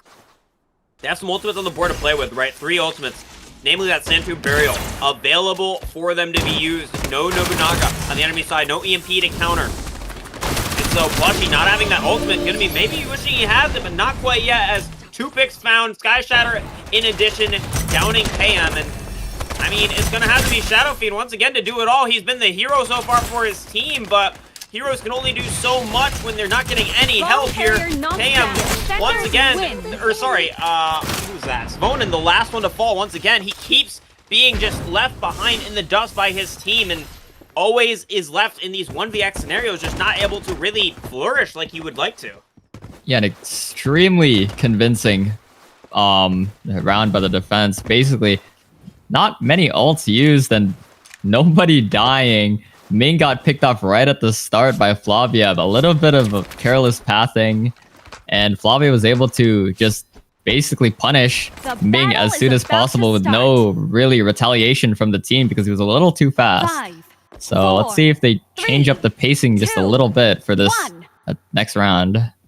Yeah, maybe a little bit of tilt starting to set in due to the sort of server situation. Definitely does not help Limit Test's case here. You got to keep in mind that the Lucky Star are actually the underdogs in this match. They're the team with the worst record who are just fighting for survival in this matchup. It looks like they're just in the driver's seat with complete confidence, like they couldn't lose a single game to anyone in this tournament right now. Up 5-0, and they're looking to continue that lead. Santu Brittle finally extended here. Finds the kill on the Moon God, though. Let's go all out. It looking like the momentum potentially is starting to shift towards the favor of Limit Test finally after a rough couple rounds here.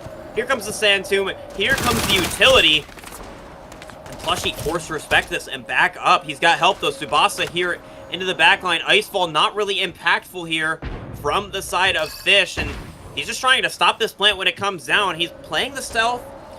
Obviously, the Resurrection also came online in the fray there, so a 5v5 once again once the dust settles, and now I think Limit Tests are a little lost as to what to do next. They claimed the Space Garden, but as we see... You see where that Lucky Star- event is? Just has a little Yeah. sneaky angle on the Meredith.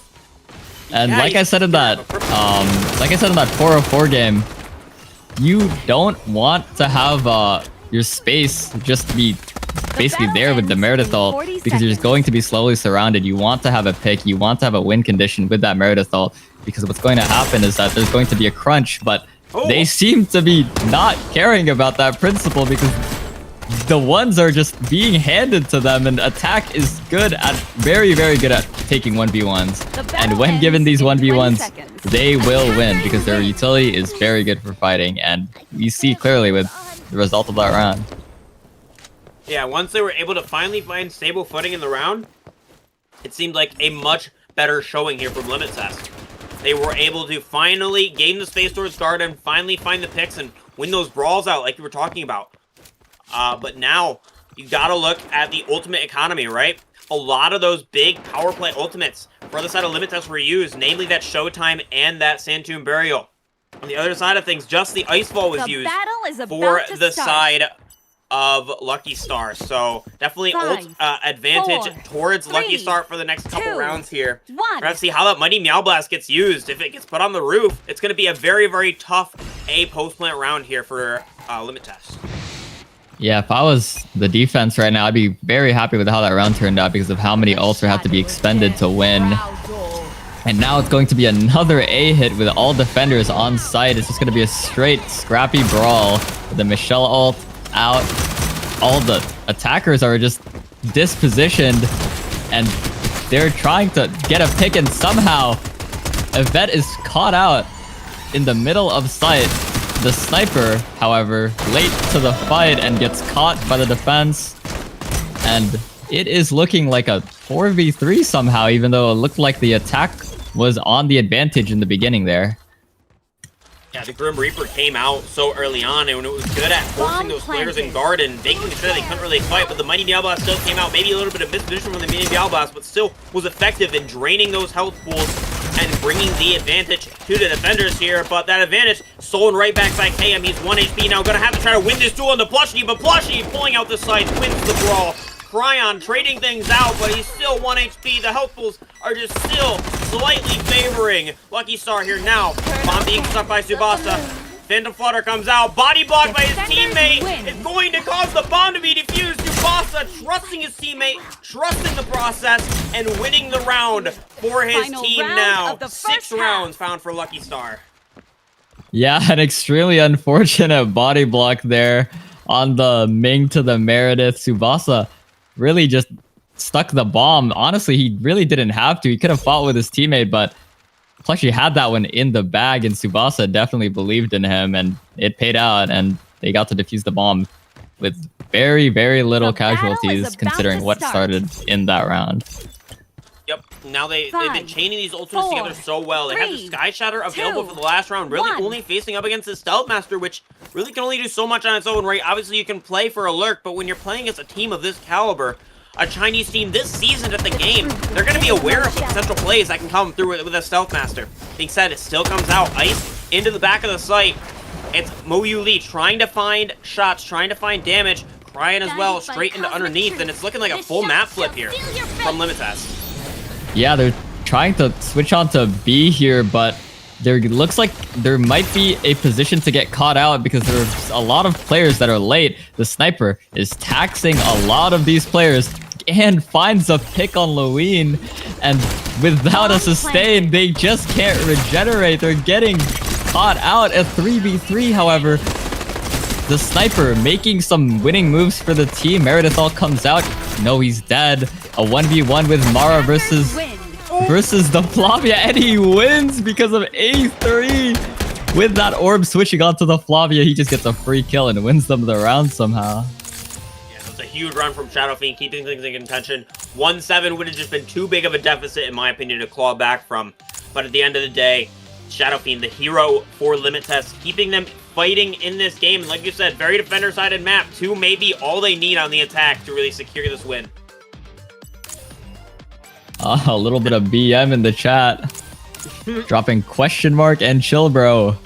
Very interesting. This match is getting more heated as time goes on, and I hope they bring that passion to the gameplay. Surely. Surely. Looking at the comps, I mean, pretty standard stuff, right? We do see the sustain actually come out for Lucky Star here, so just a little bit of a switch up, but they still are bringing the Mara. They're still bringing the double duelist, obviously, with the Ming as well. Obviously, Tsubasa still on that sniper. He's going to be trying to snipe Zvona, who really has been having a quiet game. He was getting picked out a lot in the back lines of the attack, but obviously on this Kakona, it's a little bit different. You can just hold a position down, and that's your job. You don't really have to worry about walking up with your team or anything. So I think Zvona gonna have a little bit more success, and Tsubasa gonna have a tough time quite countering what Limit Tests are trying to do in this one. Yeah, especially on ping, snipers are a different story. And ironically, the comps are looking quite similar, except attack here is opting to use a sustain, as I was saying before.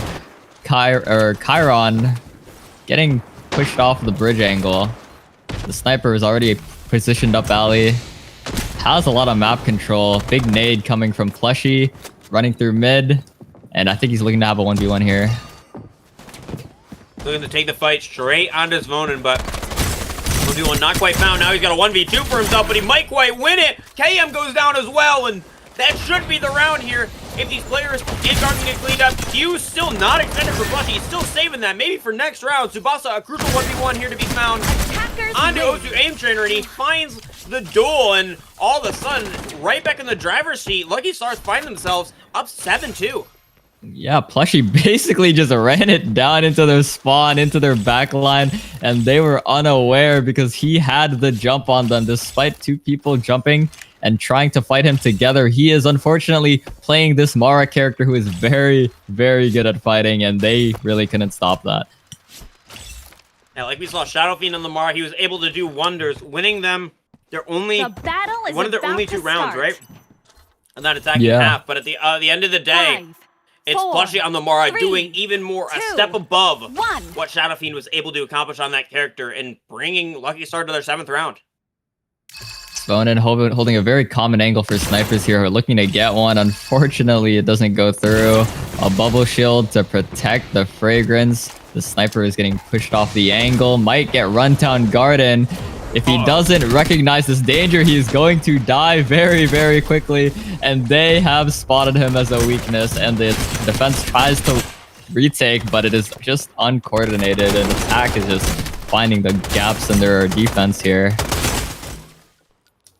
Yeah, Deathball absolutely just running these defending players down, and I think that a couple players biting off more than they can chew, namely the Mao on the side of Limit Test, trying to trade out his sniper comrade.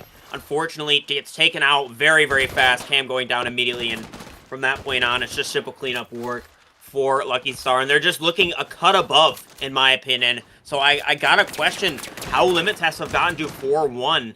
Maybe they got matches that were more favorable. Maybe they got matches that were on better ping. But regardless of the situation, one fact is undeniable, and it's that Lucky Star is up 8-2, and they're looking to close this out right here, right now. About to start. Yeah, especially with an ult advantage. Mara having the ult and Fragrance ult coming up soon. It is not looking great. Mara just needs to find a target to ult on, and honestly, they might just run it down as they have been.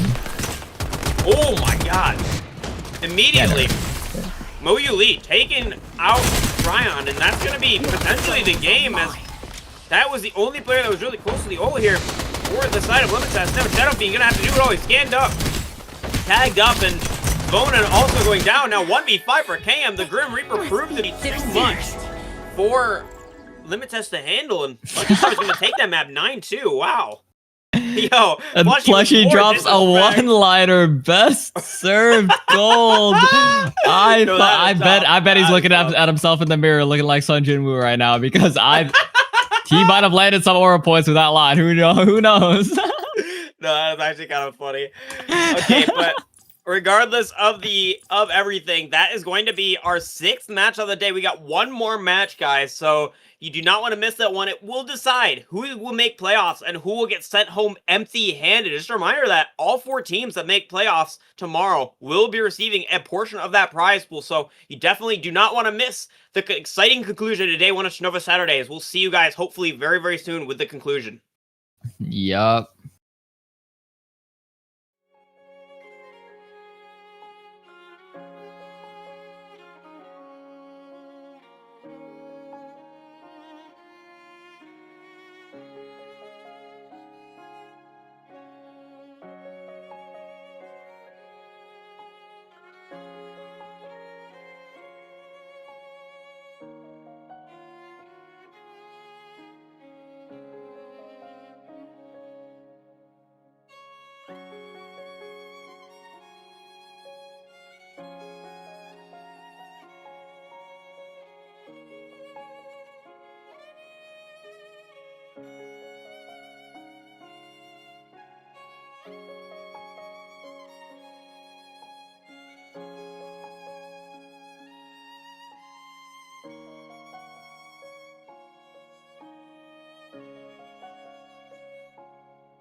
He joined the stream. Boom. Alrighty, guys. Welcome back to Strinova Saturdays. Once more, we've got the 7th out of 7 games for you today. It's been a long day, but we're finally here. The final matchup to determine who is going to be making playoffs and who is getting sent home empty-handed. Between these two rosters, obviously Corn coming from a much higher place in our bracket. The only 5-1 team currently that they were put up against the lowest seeded, or one of the lowest seeded, 4-2 teams. To determine which of these teams will be making it out. And Corn, even if they lose, they still have a pretty decent shot at making it out. But what do you make of this matchup, Akko? Who do you have favored? My honest opinion, I think Corn has the edge here, but honestly, these CN players can surprise me. Like, I haven't seen much of them, but they might have what it takes to upset this game. But so far, I believe that Corn will win this game. But anything can happen, like I said. And they have Amara, who can turn the tides for everyone, and they have a sniper who can completely just shut everyone down. So Will is not gonna be able to shoot for free here, and actually he's not even on a sniper. So we're just gonna see how that Nobu handles this economy. 100%, it's going to be an interesting matchup, to say the least. Will, like you said, not on that sniper, and I mean, we saw that win versus Zasane. It honestly led to Corn's downfall a little bit on their defensive half, in my opinion, so we'll have to see if that's still a similar story here. Kier's already lit by the sniper. A big nade coming from Kier. I wonder if they're going to aggro this play. They're attempting to, but they're shut down immediately. I think Attack was going to get the res here. Never mind. Finish. This is a very good start for defense. Strong looking to take the brawl on a Plushie here. Plushie's position been noted. Gonna have to get this up. Now down in numbers. They have to make a play. Here's looking to be the one to initiate things, though. Almost gets sniped. Tsubasa ready to snap at any opportunity here, but not a shot to be found here. Scan out. And now it's once again a slow crawl. Trying to find opportunities, trying to find picks. Plushie forcing the issue here onto Estrada, though he does find the pick. He's traded out immediately by Kier, though, so numbers advantage still heavily in favor of Corn here. And it's just Tsubasa, and I believe this is Fish left to do it all here. So, yeah, Fish goes down, and that will be the first round sealed up and packed away for Corn. Yeah, they did a very good job confirming that kill, and that first pick basically sealed the deal. Usually 5v4s in this game are very hard to recover from, and Corn made it very, very hard for Attack to get anything after that pick. So they did a very good job securing that win after getting the first early pick there. 100%. The trade onto Plushie by Kier is crucial there to winning this round. If the shot goes down uncontested, opens the door for Lucky Star to find a way back into the round when Corn got the first pick and was uncontested, right? So it's a very nice job to stay on top of that numbers advantage from Corn. Now Attack is trying to start 5-man B. Not really much else going on in their plan. Let's just see if they can somehow overwhelm the attack here. The defense is quickly responding. Kier's already in, popped his Flavia Q, and he's sent kind of further back. For the attack space is actually, they did not give up that much space. Attack doesn't really have much to work with here. Back pushed all the way from the ice. Kier's trying to get a little active, maybe get some extra damage, extra kills, maybe even a pick.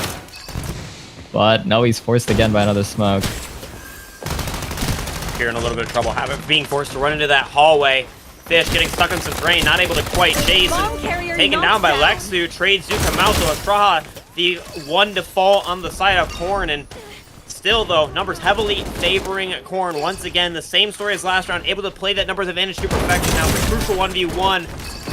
Moyu Lee takes out Will, and that will be a crucial one to decide the fate of the round. Tsubasa, though, gets caught out by Kier. Another trade to come out, though. It's back and forth between these two rosters, but the arrow, too damn good from Scylla. Now Moyu Lee in the 1v2 gets sorted out, and that will be the second round in favor of Corn once again. Yeah, that arrow is extremely crucial for defense there. If he doesn't get the pick with the arrow, Attack has the opportunity to reset and heal up, basically keeping it a normal 2v2. And if the bomb goes down, Attack is basically having a 70% win rate most likely, because bomb is very hard to deal with in a third-person game like this. Yeah, the post-one scenario is definitely something you want to avoid as the defending half, so it's very nicely done from Scylla to keep things in contention, keep things under control for Corn there, and making sure that it didn't get out of hand, right? 4, Now, 3, attack is very hard 2, on the map of Cosmite. 1. It's looking like, once again, this B default with a lurk towards A. We're going to have to see what Plushie, kind of value Plushie can find into the later stages of this half. Yep, 1 lurk in A, 4 in B. Mara is just going to try to look for a 1v1 here. Let's see if the defense can hold on to the 4v4 while Strawha is trying to keep Plushie at bay. The Ming gets some damage in. Fragrance is very deep in. Gets punished for his position. Lewin tries to trade, but gets caught out again. Defense's team play is looking clinical, and Ming is forced into heaven. A very uncomfortable position because there's yet again another defender there to meet him. And these duels just barely going the way of Corn. And at the end of the day, when all duels barely go the way of one team, they're able to reset fully, get those armors back to health, and the result that you just saw will come to fruition. Even though Plushie was able to get a couple players low, still, all of them stay alive, able to take him out pretty cleanly. And Corn are up to 3 now, and they're starting to run away with this. They got 4 ultimates on the board. It's looking pretty grim for the side of Lucky Star right now. Yeah, honestly, EMP, Chio ult, Flavia ult, Michelle ult, those are all ults that can single-handedly turn the tide of a round.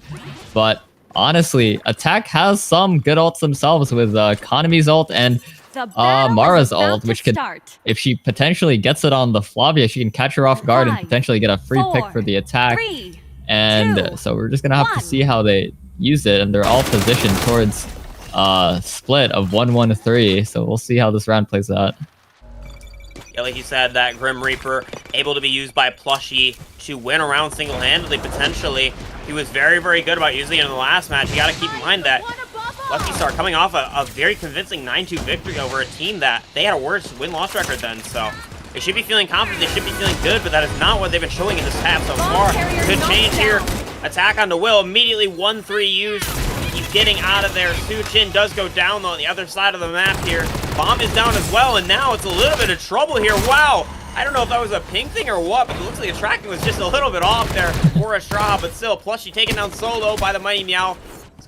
Gonna have to try to hold on for dear life to confirm on that kill. On the other side of things, attackers have been forced into spawn and just getting weeded out one by one. Now, Muyo, or Moyu Lin, I keep messing up this name. The Ming on the side of Lucky Star eventually goes down, and that was the... Oh my, is that you like or is that me? Oh, probably nice. That might be you. I'll have to try to pick it up. The defense looking very, very clean with how they cleaned up that round. Strawha got the first pick in the beginning, and honestly, they just capitalized off of that weakness right at the start, and the brawling just did not really work out for the attack here. And as this round begins, the defense still has the favor of having more ultimates.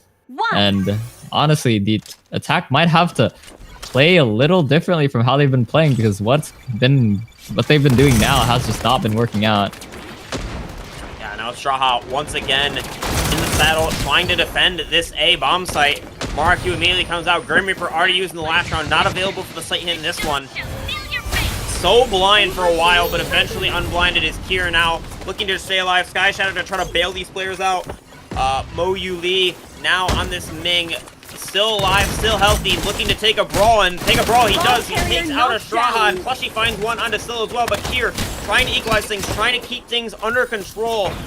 Slexu now into heaven, taken out by the sword of Tsubasa. And it's just simple cleanup work here. Finally, some rounds on the board in the horizon here for Lucky Star. They found their first.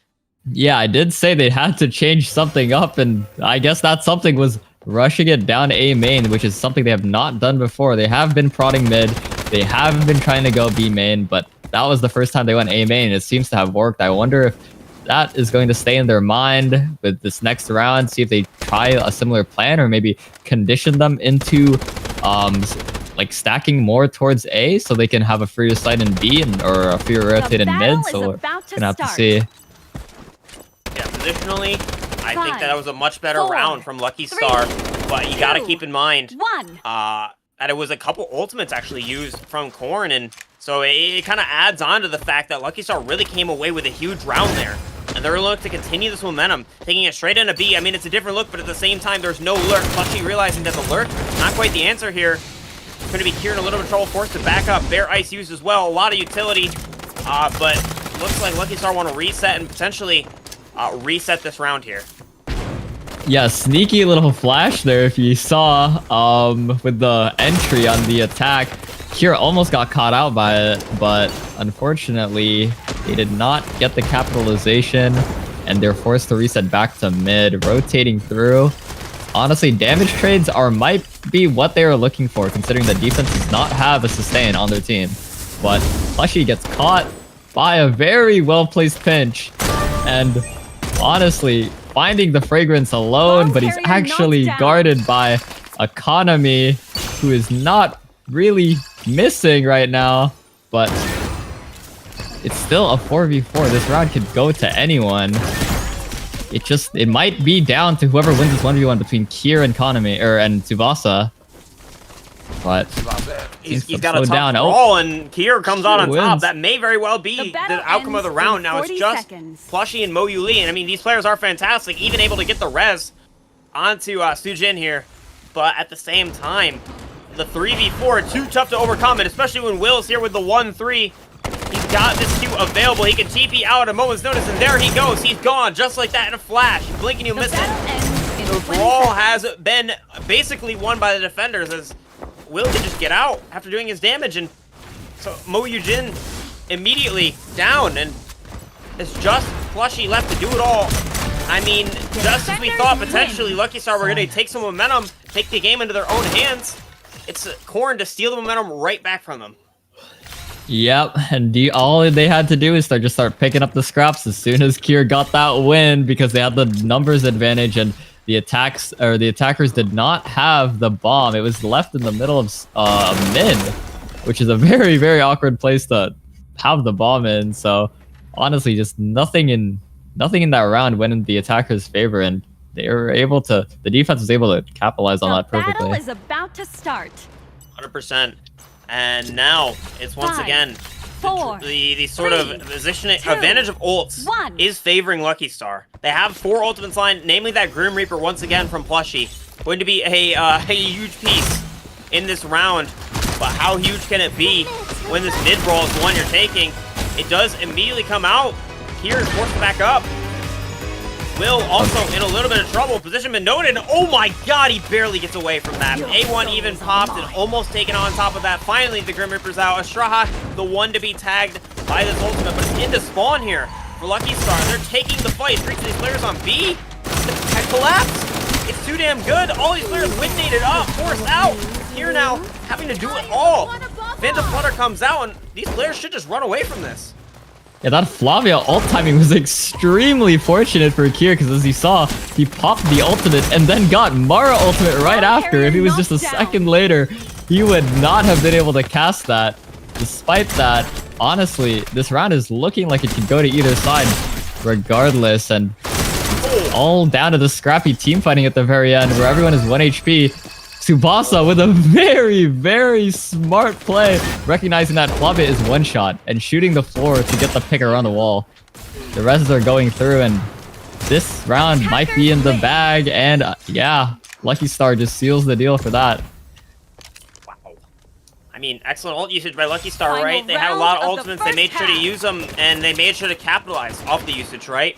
Showtime, Shield Surge, and that Grim Reaper all come out, but at least they win the round. Ult advantage once again, though, to Korn for this last round. I'm expecting a Korn 6-2 half here, and that's going to be a very tough hill to climb for Lucky Star. Yeah, walking into a Nobu ult, a Vet ult, and a Michelle ult, it's going to be very tough. It's going to be a tall order to win this round, but if they can somehow get an early pick or some heroics from Tsubasa, this round might be winnable. 100%. We're going to have to see what these defensive players are able to do with these ultimates.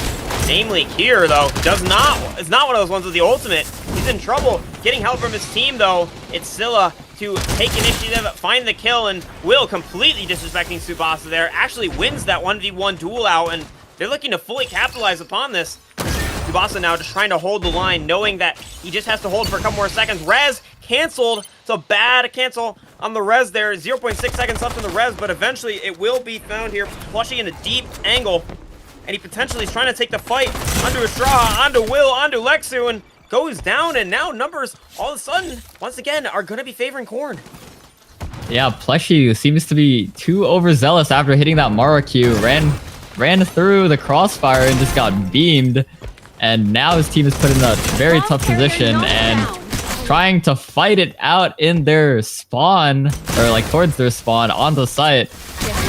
It is just not going through, and yeah, as you said, Corn wins the 6-2, not even having to use like two out of 3 of their ults. They only had to use the Michelle ult, and even then it wasn't really that used, and they still won the round very convincingly. Yeah, it was just kind of thrown in as an aftermeasure in that round, a sprinkle on top, so to speak. But now we're getting into the side swap, and we're going to be seeing Lucky Star move to that defense, Corn move to that attack. Pretty standard comp for Corn, right? Nothing crazy, nothing out of the ordinary. They're running the sustain, they're running the sniper, they're running the Meredith. Very standard on this map. On the other side of things, double DMR, no Nobunaga, but they're actually running the Painter instead. Double controller with no Mao. What do you make of that? Yeah, I do think outside of Cosmite, Ocarnus is another map, is one of the only other maps where you can forgo the Michelle and try to slot someone else in. And here they decided to put in Painter and Chio. So this is going to be as the Chinese players say, 3 long gun comp. And we're just going to have to see how the 3 long guns can potentially back up the Flavia, or else Flavia is going to have a very hard time playing if she does not get the help that she needs. Yeah, Plushie potentially in for a rough ride here. 3 rounds is all that is allowed for Corn to win on this attack, and it all starts right here, right now, straight into B for Corn to start things off. Yep, that's 5 into B. Flavia gets the first sight, and attack opting to push the left side corridor, the left hallway. Never mind, they canceled. The Chio Q is there. The Flavia Q is also utilized, and see, they seem to just be poking and prodding for more util usage, and one smoke to cross into mid. They crossed it without getting taxed all too much. The Xinghui is a little low, but everyone else is very healthy. I mean, they're going to have that top off with the Celestia, but at the same time, when you're getting run down, how much can you really use to sustain?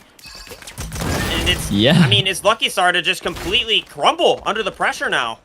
Will lurking mid, even to clean up things, and I mean, the disrespect here from the side of Estrada, not even shooting, knowing that he has this round in the bag, has the 1v1 in the bag, doesn't even need to fire. And it's Corn to find one of the 3 rounds they need to close this out and become one of our 2 grand finalists. Or, sorry, one of our 4 semifinalists. Corn was really led by Kier there, just taking the team around the entire map, running from B main to mid to A link to spawn. And this definitely bamboozled the defenders enough to split them up and win for an easy, or go for an easy like team fight to win. 4, 3, 2. So the team fight was definitely won. Obviously, Kier leading the charge there. We haven't really seen him run it down very much, but maybe he feels that because he's on ping, he needs to be decisive with his actions. And he's showing us why, but wow! Muyo Lee immediately getting a ton of damage with the Chio, or a ton of damage with the utility as well. And making sure that these players are going to have to reset with the Celestia. I mean, they have it for a reason, so they're not in too much trouble for the side of Corn, but they still have to take the time. Plushie's going to try to capitalize on this, immediately finding more damage onto Kier. Smoke scan potentially to be found here. Plushie finding damage, finding shots, but not really getting any kills. And I think that Corn honestly come out on top of that damage rate. Yeah, with Corn having a proper sustain in the site, despite the defense having a sniper, the drone is on Tsubasa, so he's not really able to heal the defenders as much. And with the HP advantage, the attack just can run them down with pure brute force. Wait a second. Maybe not, because this crossfire that Lucky Star has might just disintegrate their attack. And honestly, that was very well played because honestly, that round was looking very, very one-sided to Corrin. Yeah, now all of a sudden the coin is on the other side. It is a 2v2 here for Corrin. I was about to say 2v3, but they're already equalizing things slowly but surely. They have still a lot to do though. Low health pools. Rez potentially coming online. It's Lexi to jump out and try to finish that flamethrower to do the job in here. And now it's Tsubasa and Muyoli versus Will here. He's got a lot to do.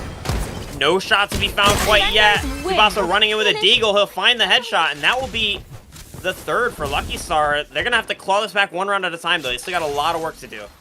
Yeah, that's 6 more rounds to win if they want to stay in this in the tournament. And honestly, 1 round at a time is the best mentality to have. You don't really want to get in your own head when you're down deficit like this.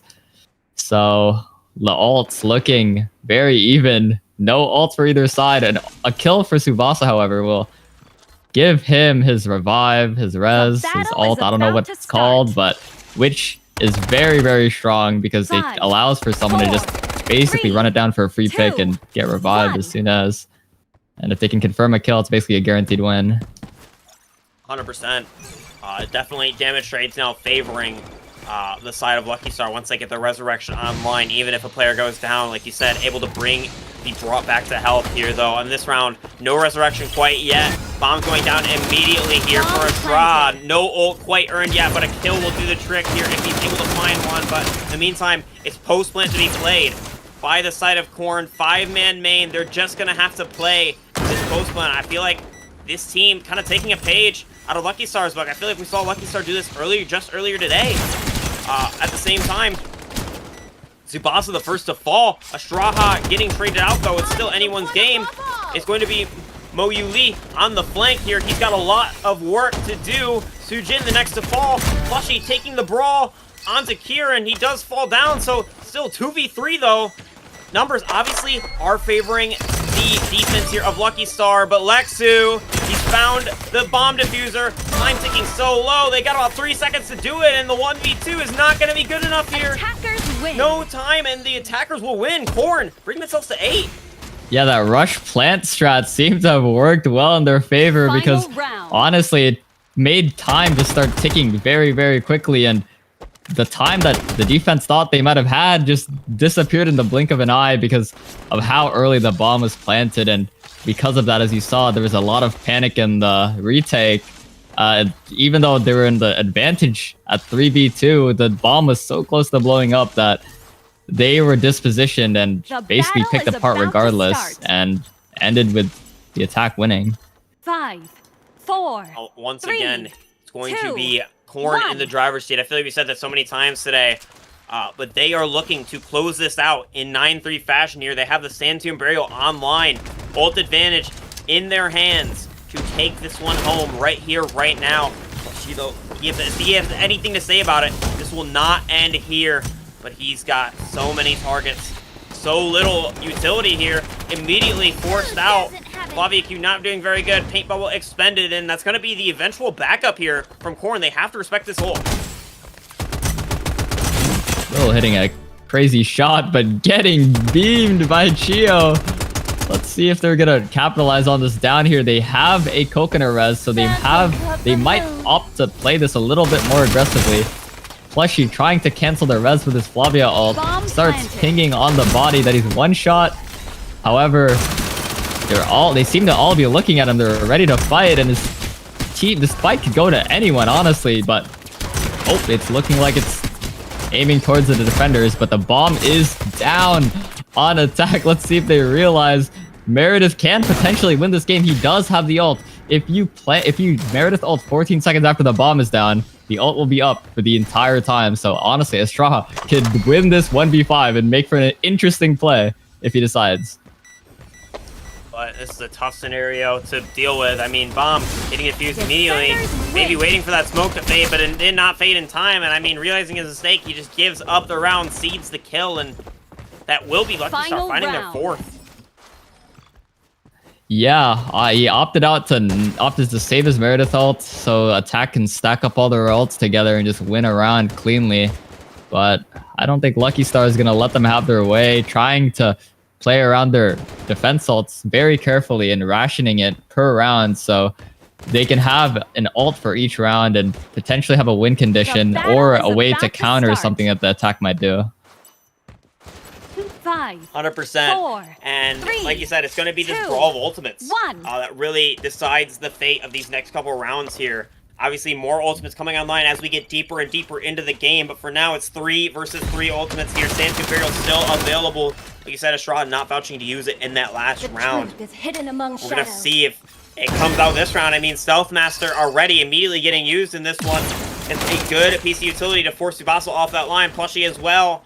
Also forced to respect the damage, respect the utility thrown in his direction, and now it's Scylla to have gained all this space towards defender spawn. He's gotten perfect info that there's a ton of players rotated towards B, but that does not change, or it does actually change the opinion of where Corn are going to hit. They go towards A, they're going to have a basically free sight besides Sujin, who's in alert position, potentially. Stash Shatter also coming out, trying to find value, trying to find damage. Sujin gives up a position before a bomb goes down, and he will get eventually taken out by Astraha.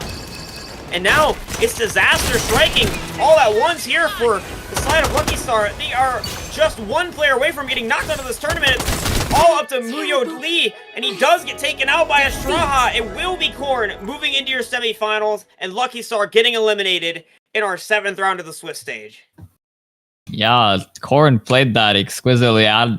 They were able to fake them going into the B bomb site with the Laween ult, and when Scylla had the info, he smoke knifed to force them further into B so the team could rotate into A and basically got a free sight with 1 or 2 defenders maybe there at most.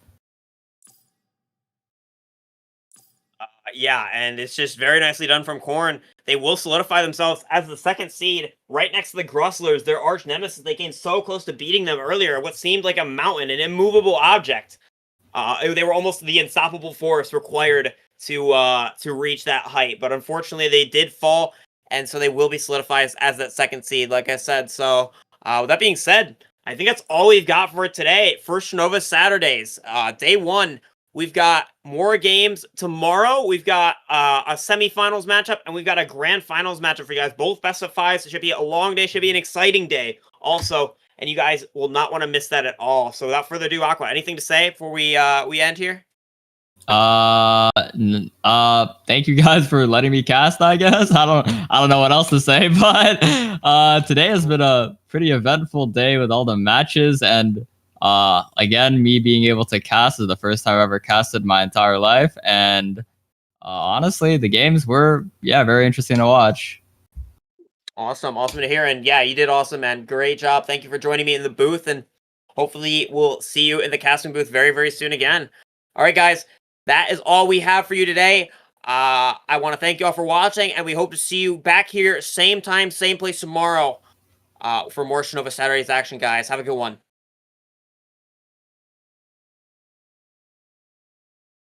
Wow, that was amazing.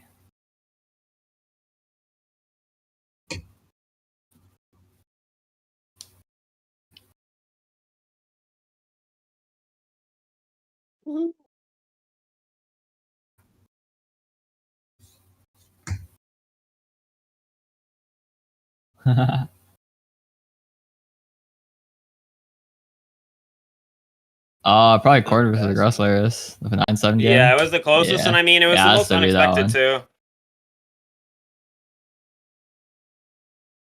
Oh yeah, that was a fun to watch. I mean, it was 9-1, but it was fun. That was very entertaining. You love the shaboing boing. Yeah, kind of just ran around.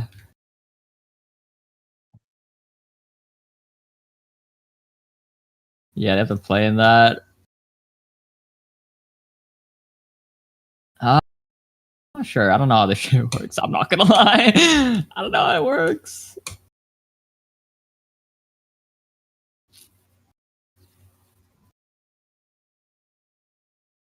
We'll see. Were they the... Oh, yeah.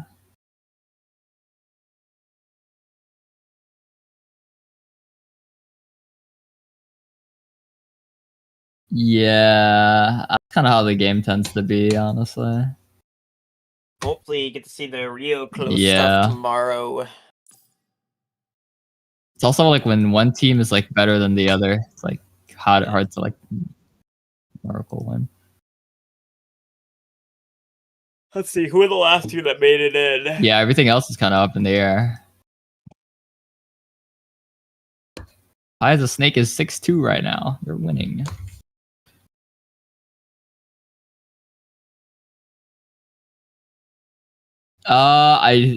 It's looking like I think Ty is a Snake and probably Baboon Platoon. Probably Baboon. Unfortunately, it's gonna be Baboon Platoon. I think. You don't think NHC beats him, bro? I don't think NHC beats them. I don't even know. And Yeah.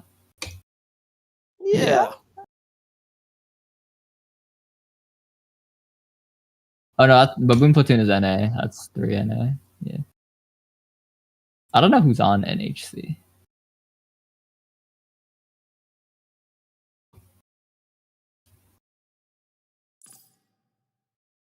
Oh my god, wait, Baboon Platoon is losing 4-5.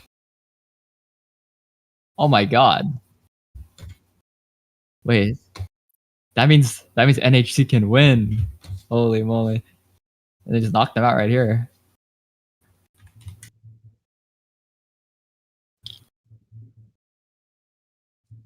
I'm probably not, bro. I'm tired. Yeah. I'm tired. Wow. That's what I'm saying. Yeah, no, that's chill. I don't know.